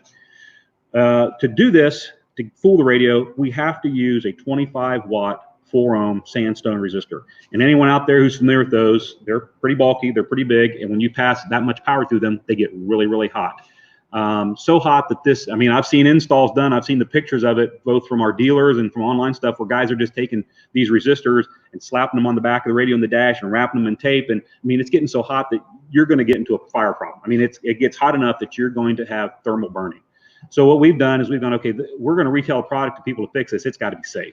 So basically, it's that 25 watt 4 ohm resistor, and it's in an aluminum heat sink. It looks like a mini amplifier, and it's designed so it'll dissipate that heat. So it'll fool the radio, it'll let it turn on, and now on the output side, it just passes the signal on through, and you can connect it to whatever amplifier you want. Of course, we'd love for it to be a kicker amp, but you can use it with anything.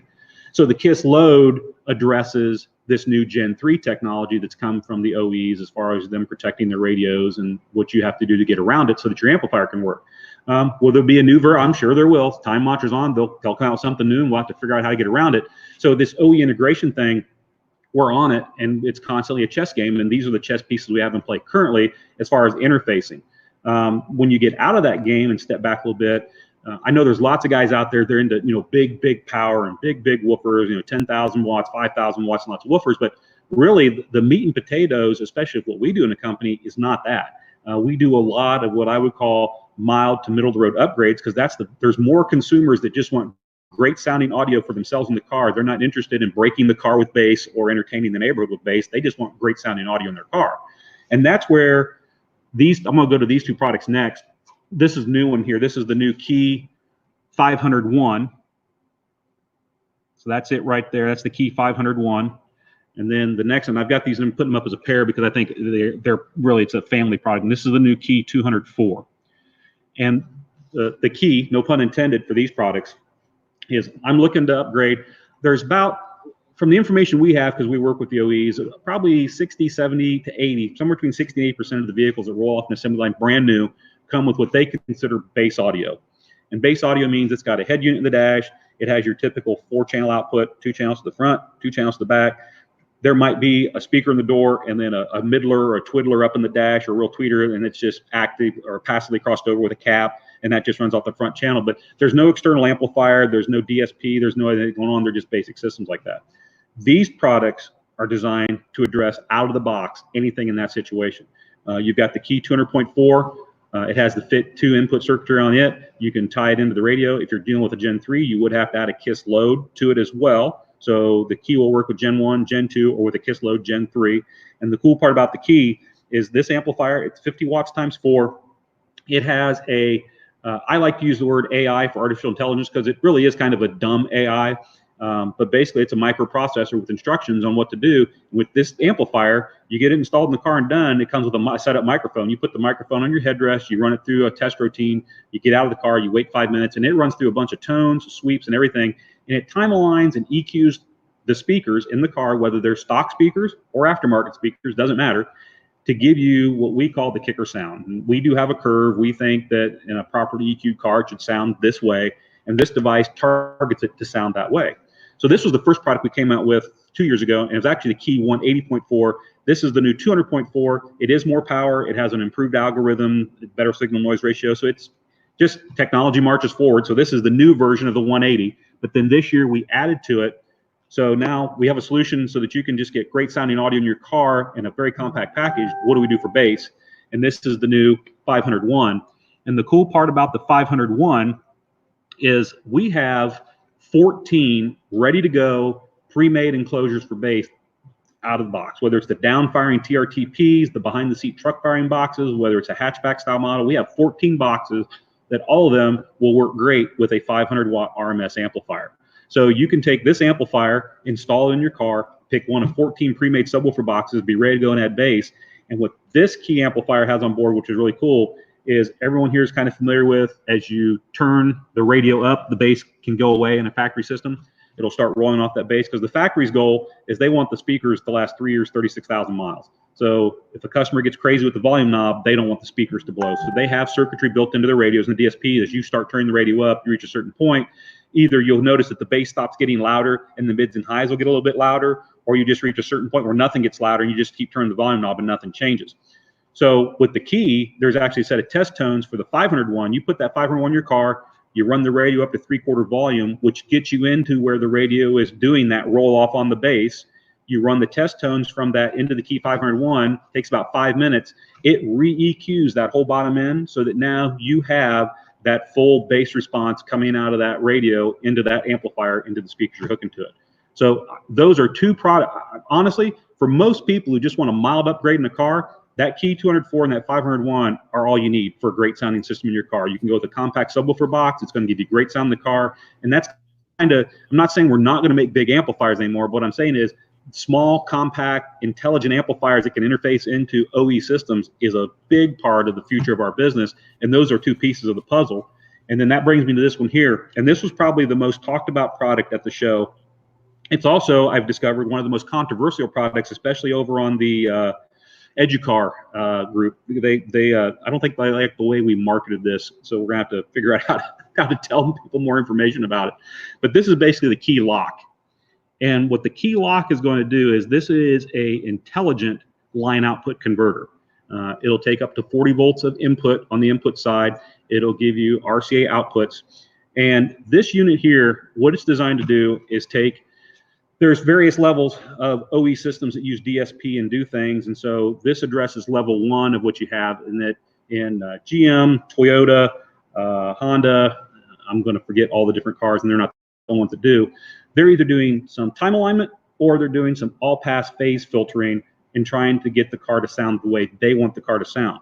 The unfortunate part about that is if you come in and you want to start adding amplifiers or speakers or do your own tuning, you're stuck with that factory tune and that factory all-pass, all-phase filtering, and there's nothing you can do about it. Well, what the key lock does, you put it in that system, you run the test tones from the radio into the key lock, and it will also re-EQ the bottom end so you don't have to worry about that bass roll off as you get into higher volume. It has, and I don't want to lie, it's either 20 or 25, and I could be wrong on one of those. It's either 20 or 25 biquads per channel, and that's a DSP term. So that means it can do an all-pass filter, all-phase filter. It can do a shelf filter, or it can do a EQ or a notch filter with up to 25 channels or bands per side on this.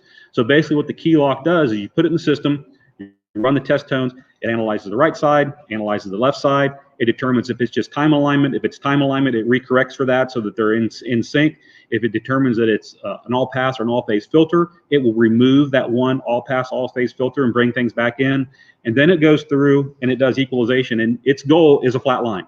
It's trying to give you from 20 to 20 a flat output. So if you're to look at pink noise playing through it, our goal is that you get a flat line out the RCA outputs.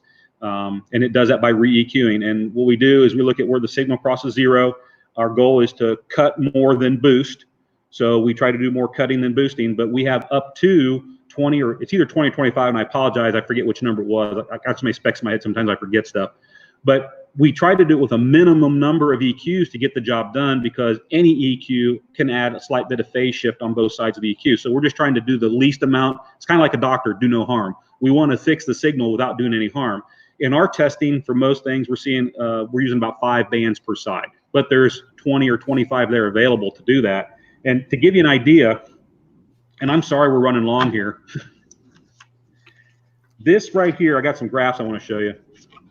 So this is a graph, and this one was actually created. So this was, they took an EQ and they created that graph. So that's kind of worst case scenario. And then that signal was fed into a key lock and it was run through the process. And after it was completed, that's what they got out of it. So hopefully you can see that okay on there. So it went from that, or excuse me, that, which you can see there's a tremendous amount of bass roll off. There's a huge dip there in the upper mid bass, lower mid bass, mid range, some peakiness there in the mid range, and then some suck outs and roll off on the high end. And you can see that's the result. Yeah, that's what we like to call the reverse V. Yeah. But then no good. That one was created to be worst case scenario. So they actually intentionally created that first curve with an EQ, fed it into the key lock, and said, okay, do your thing. And that's what it corrected out of there. So now this is, I mean, if I remember correctly, the engineer I talked to this afternoon, I thought he told me this was out of a Toyota. So I hope I'm not lying to you. But this is one actually out of a factory car, because we actually test these products in a car as well as a lab. So that's actually the response out of the Toyota vehicle stock. And then after the key lock was installed and run through the vehicle, there's the result. That's impressive.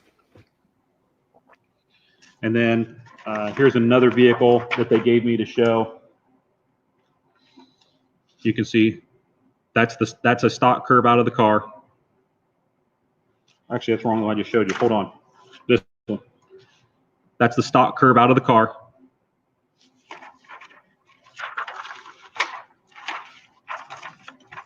And that's the result after going through the key. Hey, you went from New York City to Oklahoma. Yeah, exactly. You know, they're close to Oklahoma. Somebody's better at Tetris than somebody else. Yeah. So hopefully that shows you. And then I got one more I want to show you real quick. This is a graph, and this is from not only the key lock, but what's happening in the key lock is not everything that's in the key lock, but a small portion of that is what's in the key 500.1 amplifier. So this is a signal out of a factory system, and you can see how it's definitely rolling the bottom end off out of there in the factory system. And this is the result after the key 501 got done with it. So basically, you're saying the key amps is like having Steve Irby in your car personally tuning it, pretty much. It kind of is. I mean, I'll be honest with you. This was we've been in DSP a long time.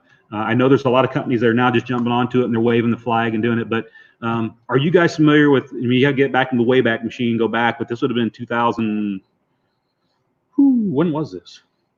8, 10, 12. The original SX amplifiers that had the vacuum fluorescent blue display and the 4-way keypad underneath it that you could adjust the amplifiers. You know what I'm talking about? Rob knows because he has one. He has one right there that I drooled over. I didn't even realize that these things had the features they had because I kind of skipped over. There you go. There you go. Okay. Again, remember I told you there's 3 C's to life. I always try to be confident. Please, I never try to come across as the other 2. I have a soft spot in my heart for that amplifier because I was on the design team that designed that amplifier. And the actual font that's used on those keys and the fonts that's up in that keypad and the entire menu structure and layout, that was my function in that design team, is I laid all that out and worked with the DSP engineer. So I actually had a very, very, very instrumental part in helping design and develop this amplifier. That was actually Gen 1 of Kicker getting into DSP. And out of that project, it came into Gen 2, which is what we call our OE 4.1 amp. And the OE 4.1 is also a DSP that we use on the OE development side. And so the technology I'm placing in front of you here and that you're seeing, it's not necessarily new to Kicker. We've been dealing with DSPs for a long time because we saw that was the future. But what you're seeing is we're having to take what we know on DSP and even kick it up a notch because the manufacturers keep changing the bar. And if you want to interface into that car, we have to figure out how to do it. So I think you worded it to me, Derek. One way you said, how important is OE integration to Kicker and what are we doing to address it? We feel it's very important, and we're doing everything that we can to come out. And when I say reasonable, this is what's cool about it.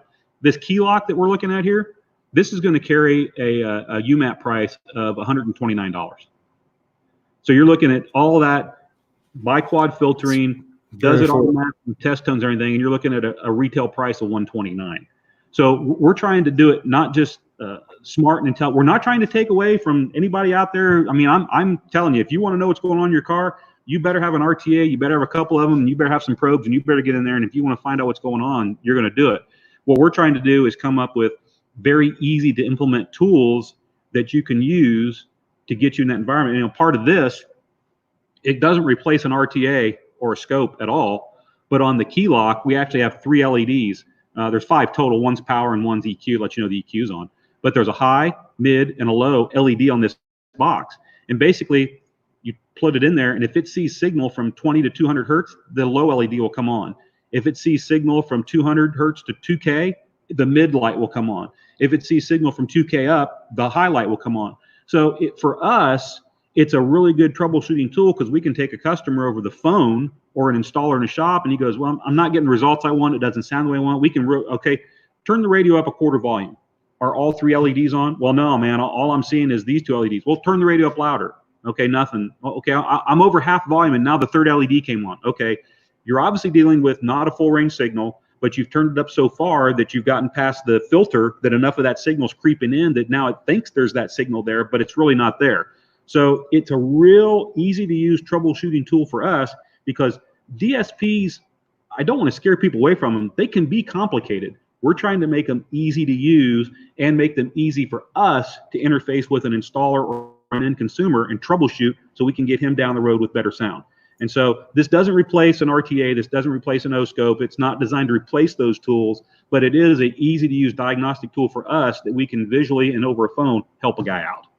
Very cool. And I can tell by Dean's response earlier that they're very excited about products like that. So we appreciate you going through those because I understand, same way with my new F-150 we just got, we can't change out the head unit. So we're stuck with what we have. We have to work with, what's available in the vehicle. So what's cool, if Dean is still on there, he checks it out. This is no kidding. This is Dean's unit. I borrowed it to use tonight. It'll be going back in the box and coming to Dean. So here you go, Dean. This one's coming to you, buddy. Yeah, he's helped us out more ways than one.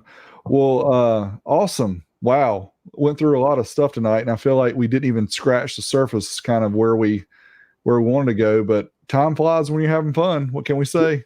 You know, it's funny you say that, Derek. I mean, I just now looked at the time running up there on the clock. I don't feel like you and I and Rob have been here talking for 90 minutes, but it sure has. And the thing about it is, I can talk about this stuff for hours. I think I proved that over at the old school stereo meet. It's not boring to me. It's interesting to talk about. You know, some of the questions you got on here, I'm sad we didn't get to all of them. But I do want to. One of the questions you asked me was, what's the one piece of equipment you'll never give up? And I want to share this as quick as I can. Back when I was a young kid, teenager, and I was getting into car audio, one of the pieces of gear that I was infatuated with was an epicenter. And it was, the epicenter became a love-hate love relationship for me, because I actually drove, I'm from around the Lima, Ohio area, so people who know where I'm talking about geographically, the closest store to me that sold audio control products was up in Toledo, Ohio. And I think at the time it was actually Car Stereo One was the name of the store. I actually drove to Toledo, Ohio the first time to get me an epicenter. Brought it back, so excited.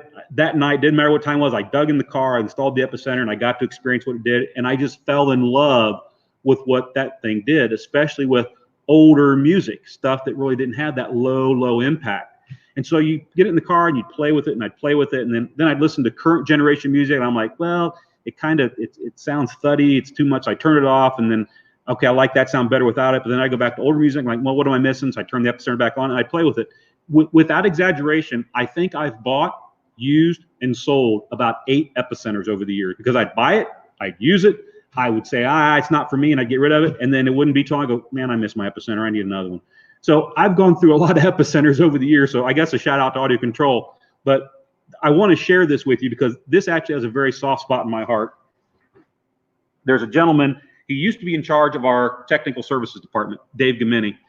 And he retired, I think, 2 years ago now. And he actually moved to, I want to get right. Once he moved to Thailand, and he's over there with his wife and family. But when Dave retired and he left Kicker, he came to me and he said, Kip, I've got a piece of equipment that I'm not going to take with me. And he said, of all the people I know here at Kicker who would appreciate it, respect it, and use it, he said, you're the guy that I can think of. And he says, I don't want any money for it. I just want you to tell me that you'll take it and you'll take care of it and you won't get rid of it.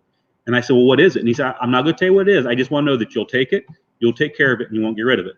And understand, Dave and I have known Dave for years, so we've shared all of our stories about what we've gone through.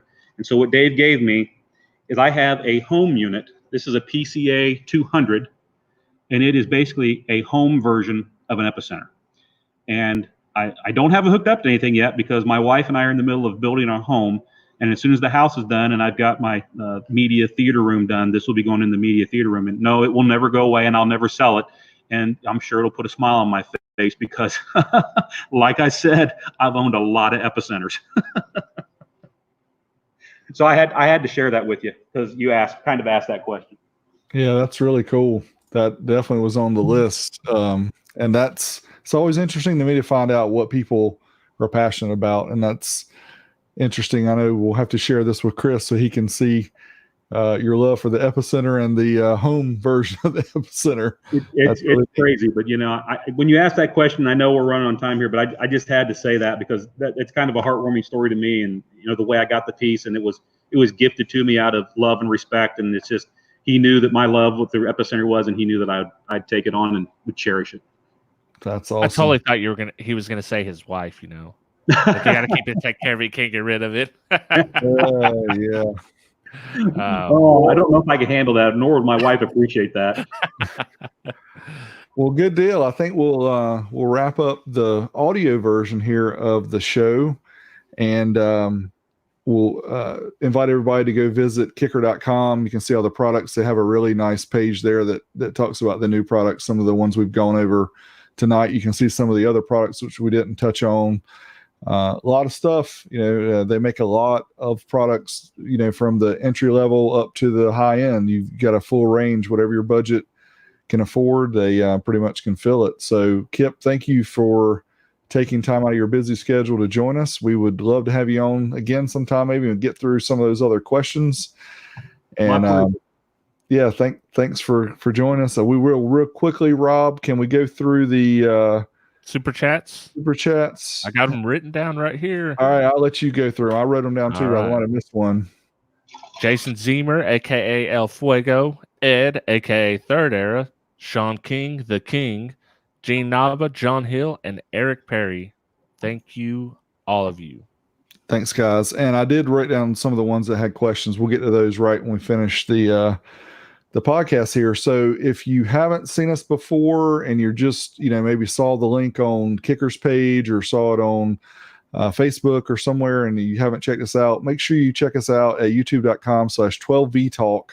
This is a kind of just a side gig that Rob and I do. But what we like to do is we like to get people from the industry to talk about themselves, their company, their products, go through some of the history like Kip has done tonight.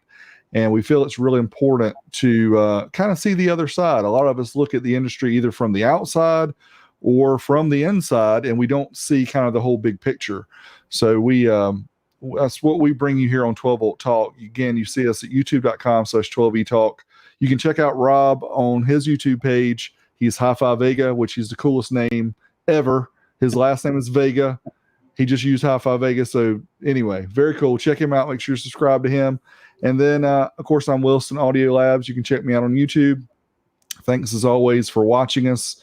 You can download the podcast on your favorite podcasting app. And we release a show approximately every Sunday, sometime a little later, depending on how our schedules are. But it's just 12V Talk, and we're on Google Play, Apple Podcasts, Spotify, whatever your catcher is, you can find us. Once again, thanks to Kicker. Thanks to Kip for joining us tonight, for staying late. Missed out on his dinner with his family. We greatly appreciate you joining us, Kip. We'll hope to have you back sometime soon. My pleasure. Until next time, Rob says it. We're gone. We're out of here. Peace out.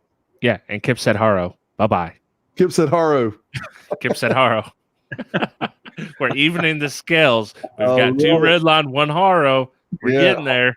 Haro is the man. All right. So Eric, during his chat, his super chat, asked about a Q Class 18. Ooh. Now I know that there's been talks, obviously, about the tooling cost of creating special size woofers, and obviously Kicker is contemplated what size is the largest we're going to go. But is there any hope for these people who are looking for 18-inch subwoofers that's going to be back on the market, or is that just something, hey, 15 is big enough, we're not going any bigger? That's an interesting question, and there are some things I can talk about right now, and there are some things I can't. And the things I can't talk about begin with that word NVA. And I see you smiling, Derek, so you know I'm going with this. Our plans right now, and I always have to say right now because I've been with Kicker long enough. I can remember the days when we said we would never, ever, ever make a head unit. We would never be in the head unit game.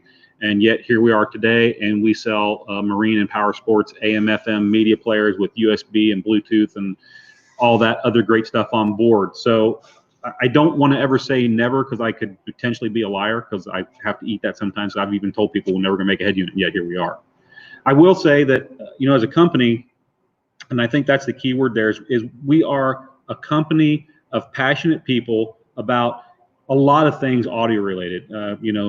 Steve Irby, who founded the company in 1973, and he still owns it today. I mean, it's his company. There's no board members to report to. There's no stockholders to report to. It's his. I like to affectionately call it, it's his sandbox. And Steve has a passion for music. Steve is a musician. Steve plays the keyboards.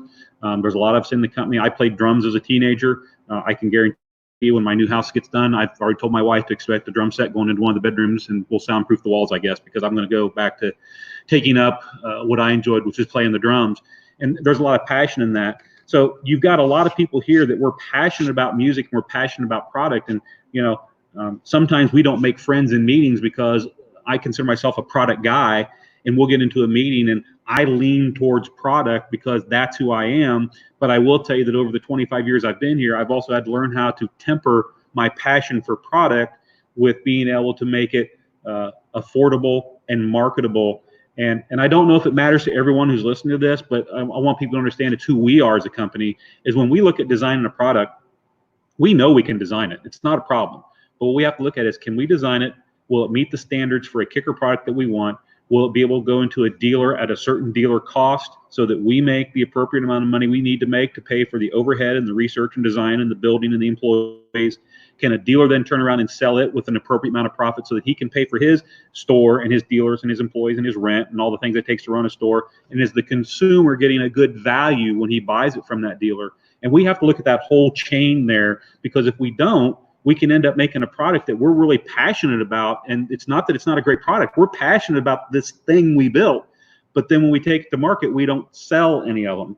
And if we can't sell any of them, then the research and design and the tooling and the employee and the man hours and everything that went into making that product, now that product's not carrying its weight. And now we have to sell more of something else or make less profit across the board because it's now a burden on the rest of the kicker line. And I know that sounds crass or harsh to say that way, but it's a reality that we are a business that we are passionate about what we do, but we have to balance and temper that with, will we move enough of this product that it makes sense to make that product? And an 18 is kind of at one end of the spectrum, whereas the opposite end of the spectrum is I'm going to go to an 8-inch sub, because if you look at the lineup of our subwoofers, there are some of our lines where we don't make an 8-inch sub. It's just 10, 12, and 15. It's because Steve Irby or others will sit down and look at an Excel spreadsheet and look at how many of these SKUs did we sell over the last trailing 12 months. And you look at an 8-inch subwoofer, and we didn't sell enough 8-inch subwoofers to pay for the tooling cost. So some lines we offer an 8-inch subwoofer because it makes sense, because if you need an 8, this is probably the right 8 to have. But in other lines, we don't even do an 8 because we wouldn't sell enough of them to cover the tooling cost. So that's the unfortunate business side of any business, is you got to choose what are you going to make so that it keeps the company afloat. We quit making 18-inch subwoofers just because 18-inch subwoofers quit selling. We didn't wake up one day and go, hey, let's just quit making 18-inch subs. If you go back in that time frame when we made them, they just slowly started falling off and falling off and falling off. And if you look at that trend as far as what happened, the economy started falling off, the interest in car audio shows started falling off, the interest in SPL and bass stuff started falling off. And as those things start falling off, obviously the quantity of those products are going to sell changes. So now people who used to think 18 was the one I have to have, all of a sudden they're buying, if they're buying 15s or maybe even 12s. Cars started getting smaller. There's all those things that tie into it. I got to get that all out there because it eventually answers the question, are you going to do an 18? If we were to see enough requests to have an 18-inch product, of course, we would design up a Q-Class 18 and we'd bring it to market. We're just not currently seeing it in a Q-Class product. Read between the lines. Right. Gotcha. Yeah, and I just threw up some of the comments, people giving you kudos here. I know you talked about the 3 C's, but we'll give you this one. Amazing show. Probably the best guest as of yet. Thank you, David. Appreciate the feedback. That's you know what, I really appreciate that. It's at least I hope Derek and Rob can testify. I mean, who I am in front of this. I told those guys I'm never nervous. I get up in front of, I was the guy they picked to go up when we went into Best Buy. They said, hey, we want you to put together a video presentation and a whole show and get up in front of 3,000 Best Buy people and tell them about Kicker. And I said, okay, I guess I drew the short straw. I'm typically never nervous about being in front of the crowd, and it's another whole story about that we can share at another time. But this I was nervous about, and I have no reason why, but it's been fun. I enjoyed it. So I appreciate your comment. Thank you. It's yeah, I'm no different here than I am in person. I can tell you that. Yeah, I tried to tell you we wouldn't grill you too bad, but yeah, the audience here has been pretty good. And then guys, again, our software scrolls through about 50 comments, and I know there was a bunch of good comments way at the beginning. It's unfortunate that it doesn't give us the ability to see more of those. But if you ask a question that we didn't get to, I see there's a lot of side chat going on here. But if you guys have a question that you wanted Kip to address, ask it again. Yes. If you get a quad, will you change your name to Hi-Fi Kicker? If I get a quad? No, I think he's talking about Rob. Oh, okay. Hi-Fi Vega. Hey, we may have to talk about the quad more later on, won't we, Derek? Not now. Yep. Maybe later. I teased them already, but yeah, we'll talk about it later for sure. You'll see more about the quad. I think so. I've got a good feeling about that. Me too. It's exciting. I feel kind of silly. This is the first time I've ever done this with this software with you guys. And I just noticed that there's a live comments button at the top. So I'm actually seeing some of the comments rolling through here. I didn't see any of those before, and I feel silly now. We should have warned you, but yeah, these are the ones going along the way. Let's see. Kicker key with sub out. Sorry, that was my phone. Apologize. That's all right. I thought maybe that's it. You're off the show. You're done. You're fired. There's someone here that said kicker key with sub out. I'm just randomly picking one here that caught my attention. To answer that one, if all you want, and this is probably the largest thing that people do, is they just want to add bass to their factory system. They get a factory system. For the most part, it satisfies what they want. It's got the features in the head unit, the steering wheel controls, the interfaces to your phone, but it really, really lacks from 100 hertz and down. You can interface a sub into that system using just a Kissel, going straight into any kicker monoblock amplifier, and you're good to go. There's your sub out. You could use a Kiss lock. So if you need to get that 60 ohm load resistor to fool your radio, you could use a Kiss lock to get into a sub out. You could use a Kiss load so that you can fool the new generation OE radios to staying on, and then you could feed that signal directly into a kicker amplifier. And once you get into a kicker subwoofer amplifier, you've got a low pass crossover, subsonic filter crossover, you got bass boost, you got remote bass level control. So you can add bass using sub out with any of that. Now, if you get into like the key lock, which is where you're trying to get, which that would be going to the next evolution. Now the key lock is going to re-EQ and get you that flat signal, so you're getting all that low end back at high volume out of the radio. Just throw a key lock. Now the output out the RCAs are full range, but just dump that full range signal into any kicker amplifier or any amplifier of your choosing. Of course, I'm going to promote kicker because I want to say a kicker amp and why, but you can use it with anything. But then that you dump into your amp. Now your crossover, your low pass crossover, your subsonic filter, your EQ, your level controls, it's all built into your amplifier. So you can do all that now with any of these products I got in front of me, depending on the level that you want to get into. Now, that said, are we looking at expanding and doing even more with this key concept? The answer to that is an unequivocal yes. And that's why I said in the beginning, this is the top of a very deep iceberg, and there are going to be other things coming, other products underneath the key umbrella, because it is the future of integrating into cars, is this kind of AI-driven, semi-intelligent microprocessor that can analyze the signal, compare it to a reference or something we're doing, and come up with something. We have to do those things to get a usable signal so that you can then add whatever amps, whatever speakers, whatever subwoofer you want to it. There used to be a day when a factory radio was horrible, and I'll say horrible in quotes, meaning it was a crappy signal coming out, it wasn't full bandwidth, it had a really bad signal noise ratio. There were those days. I lived in them as an installer. You had to pull a radio out to get a good signal in that car. I'll be honest, a factory car today, if you go out and you measure it, okay, it's 20 to 20, it's got good output voltage, and here's the thing, you get good output voltage because you're using the speaker leads. You use speaker leads, you got somewhere between, depending, 8 to 40 volts of drive signal going in an amplifier, which is why we design all our amplifiers now to handle up to a 40 volt input signal. You don't need to use an adapter or converter, you can go right into it.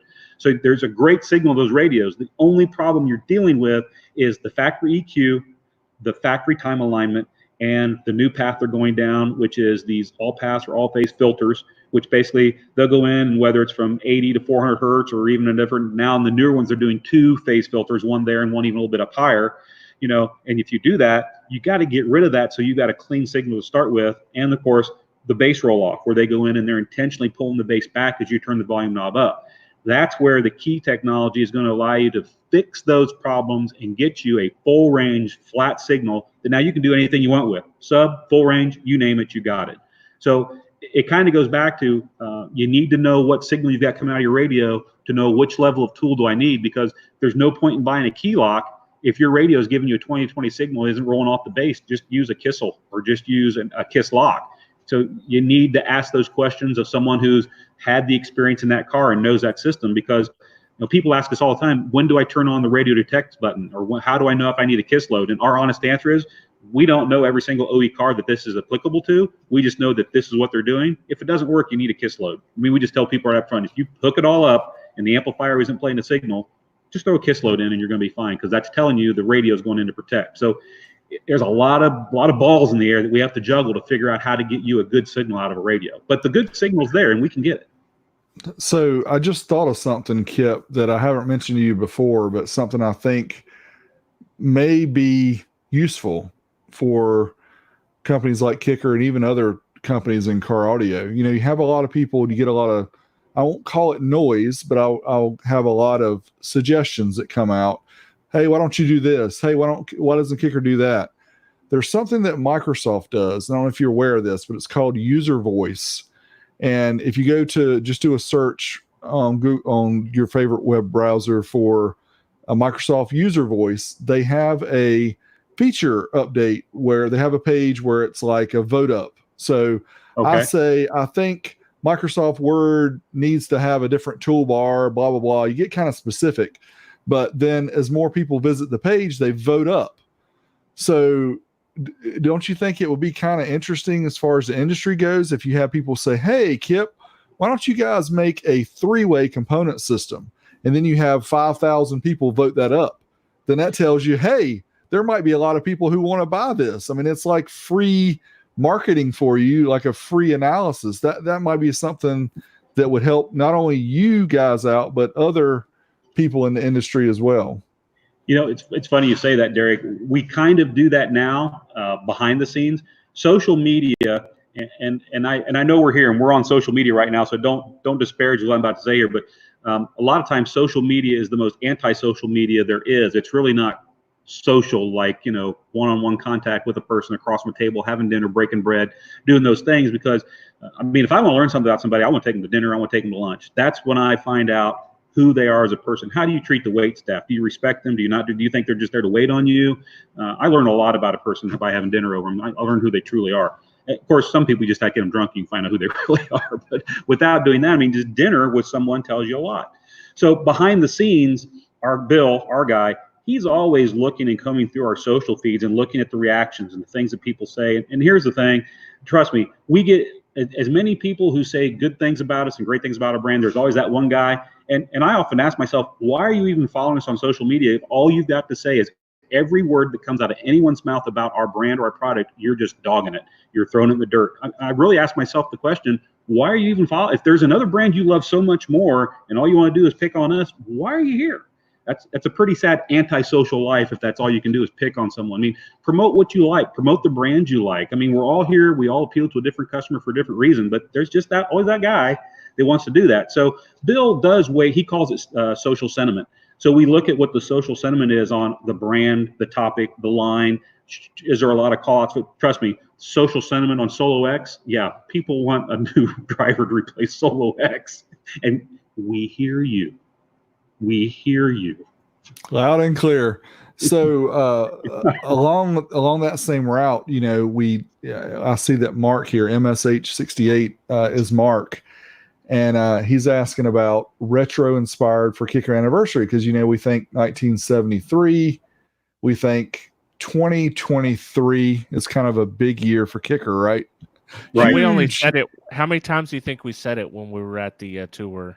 I don't know, a couple hundred, maybe. Maybe a lot. But I'll tell you how far we're thinking about that. We're actually considering, you know, for CES or SEMA, whichever show it may be that we do it at, we're looking at trying to find a 1973 something, whether it's a car, a truck, whatever it may be. But we're looking at wanting to do a build for whatever new product we're doing that year, but doing it in a 1973 vehicle, because obviously that's the year Kicker was founded. So we kind of see the humor in that, doing a 1973 vehicle on that. You know, I've noticed some people in here chime in about 3-way.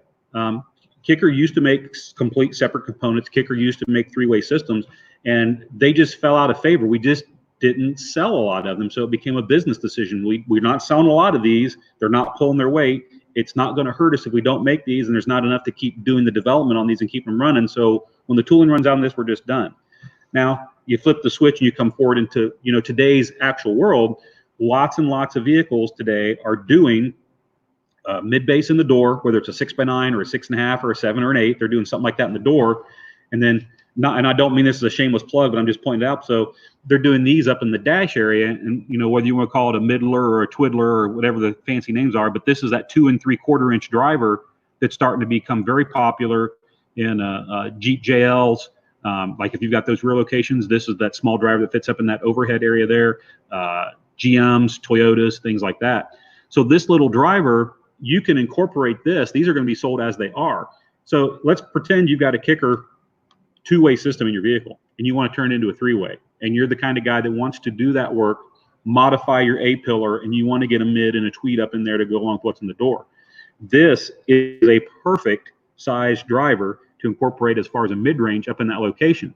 And then to go along with that, and I can't let the cat out of the bag too far, but again, read between the lines. For those people out there that know me, you know what I'm saying. So this is actually, we added this to our separate tweeters this year, and in our component kits is this little pod mount. Now, a lot of times people are flush mounting or surface mounting their tweeters on their door or A-pillars in that location, but this is a pod that lets you mount that tweeter off the pod, and then you can angle it, point it, or do whatever. So if you're someone who wants to aim that tweeter at the center of the headliner or your head or however you want to do it to try to get that better imaging and staging and output in your car, this tweeter allows you to do that. Now, imagine if you had that mid-range and that tweeter together on a pod, on a pillar. Just imagine. Lines. So Eric says, check out the Kicker U app. It's got a lot of good tools. So that's a good tip as well. It is. The Kicker U app is a good app. Yes. So that, this 2 3/4 is, besides fitting those factory locations, is going to allow someone who wants to go the extra step. You could buy any two-way system from Kicker, whether it's a 5 1/4 two-way system, a 6x8, a 6x9, 6 3/4, whatever it is. And if you really want to do a three-way system, just add this KS 2.75 and figure out where you're going to mount it. If you're going to, and of course, someone who's doing this kind of work, 9 times out of 10, you're going to do something up on your A-pillar. You're going to do some custom work where you're going to mount the tweeter, and you can mount this. So you can create a three-way by simply adding this driver to any existing Kicker two-way system. We sell a lot more two-way systems than three-ways. I don't think you'll ever see this packaged with a 6 and a tweet as a kit. It just be, okay, I want a three-way, buy the kit, add this to it, and now you've got your three-way system. So it's how we can address that and also have a solution, because this comes, when you buy this driver, it comes with the specialized brackets for Chrysler, Toyota, and GM. So it's got 3 different brackets right out of the box that come with it. So any one of those 3 mounting situations, you literally just sandwich this driver into that bracket and it bolts right into those factory locations. And these come with the driver. You don't need them, throw them in the trash can or recycle them, do your call. But out of the box, it's a universal 2 3/4 that you can use in any stock location that currently uses it, or add it to a two-way system and create your three-way system with it. So hopefully that addresses that. Yeah, very nice. Rob threw up the comment right here from DOHC ZC79 Civic. First stereo bought was a 2 Kicker Comp 10s and a 250.1 amp in high school. Loved it dearly. Also, +1, some throwback product. Thanks for time. Thank you for supporting. We appreciate that. You and Rob both have asked the question about doing an old school comp driver with the gold letters and the gold stitch.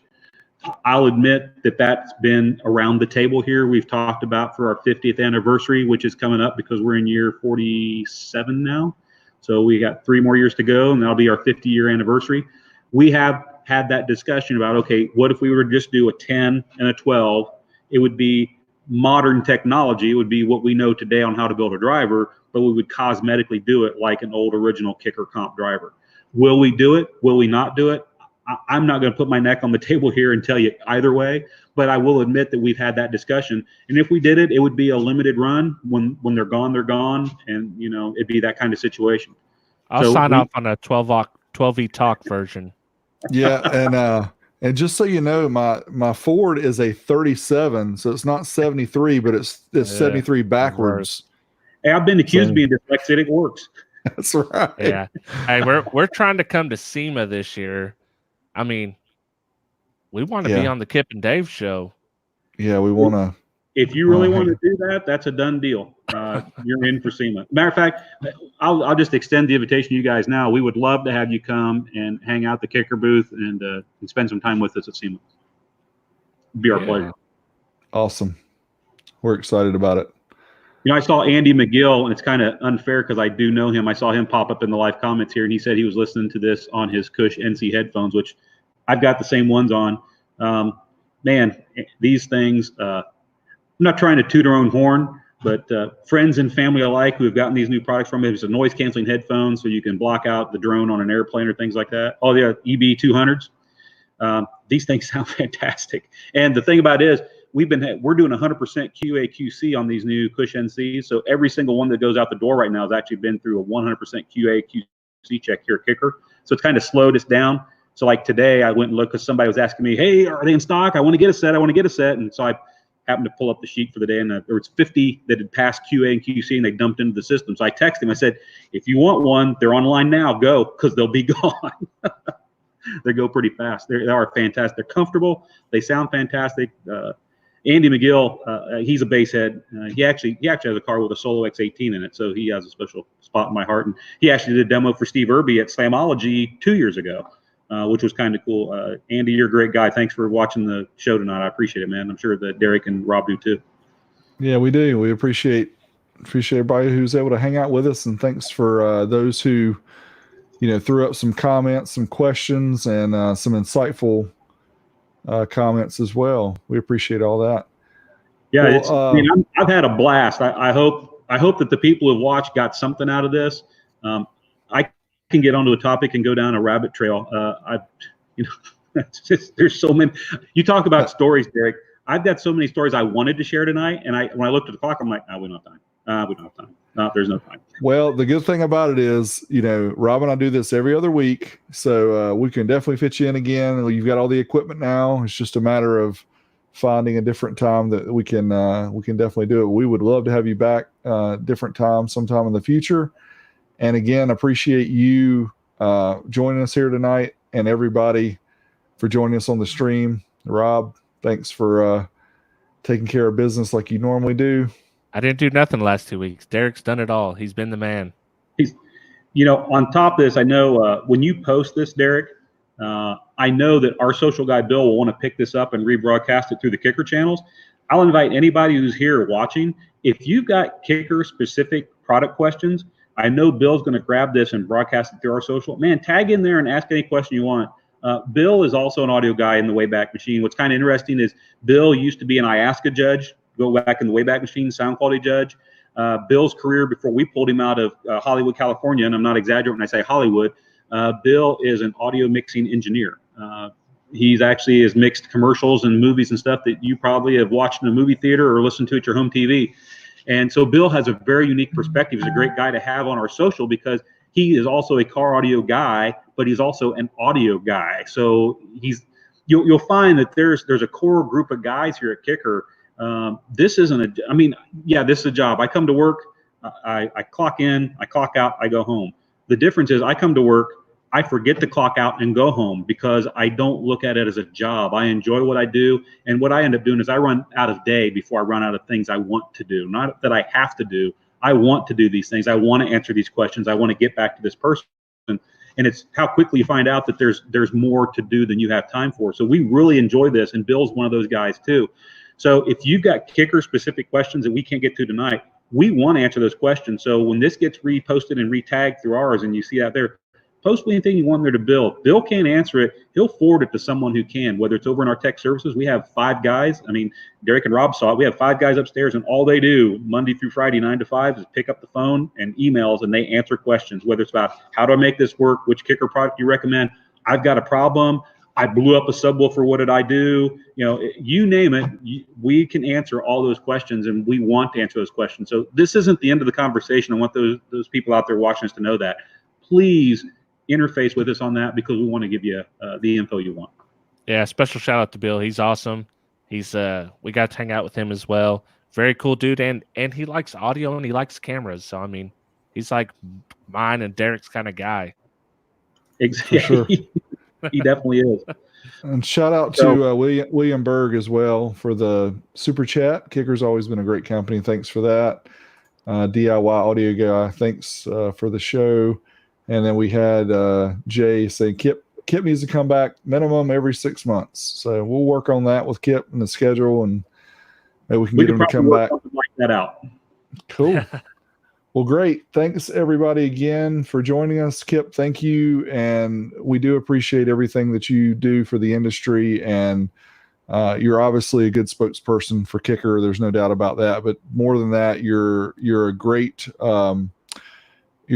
person in the industry because of how you express yourself, your product knowledge, your just your friendly attitude. I mean, it's just talking with you is just like, talking with anybody who you enjoy spending time with. You're a great person, and I know that you've been with Kicker for a long time, but you're well respected throughout the community. And I think the show tonight, hopefully opened people's eyes that only knew Kicker from seeing it at Walmart or only know it from what they hear their buddies say online. And we felt it was important that, the stories come up and the examples like Kip gave about, how important it is to be a company like Kicker and be making great products and be proud of it. So thanks again. I'm humbled. Seriously. Thanks. Yep. Thanks again for your time and everybody who joined us tonight. If we didn't get to your questions, we'll try to answer those in the comment section, and look for this on the Kicker page as well. They'll share it. And until next week or week after, we're taking a next week off. Right, Rob? Yeah. All Unless you right. try to sneak someone in. No, we're going to take a week off. I'm going to lose more hair if we keep going. All right. Thanks, everybody. I'm out of here. I'm out of here. Oh, there we go. All right. So I just ended it. It might take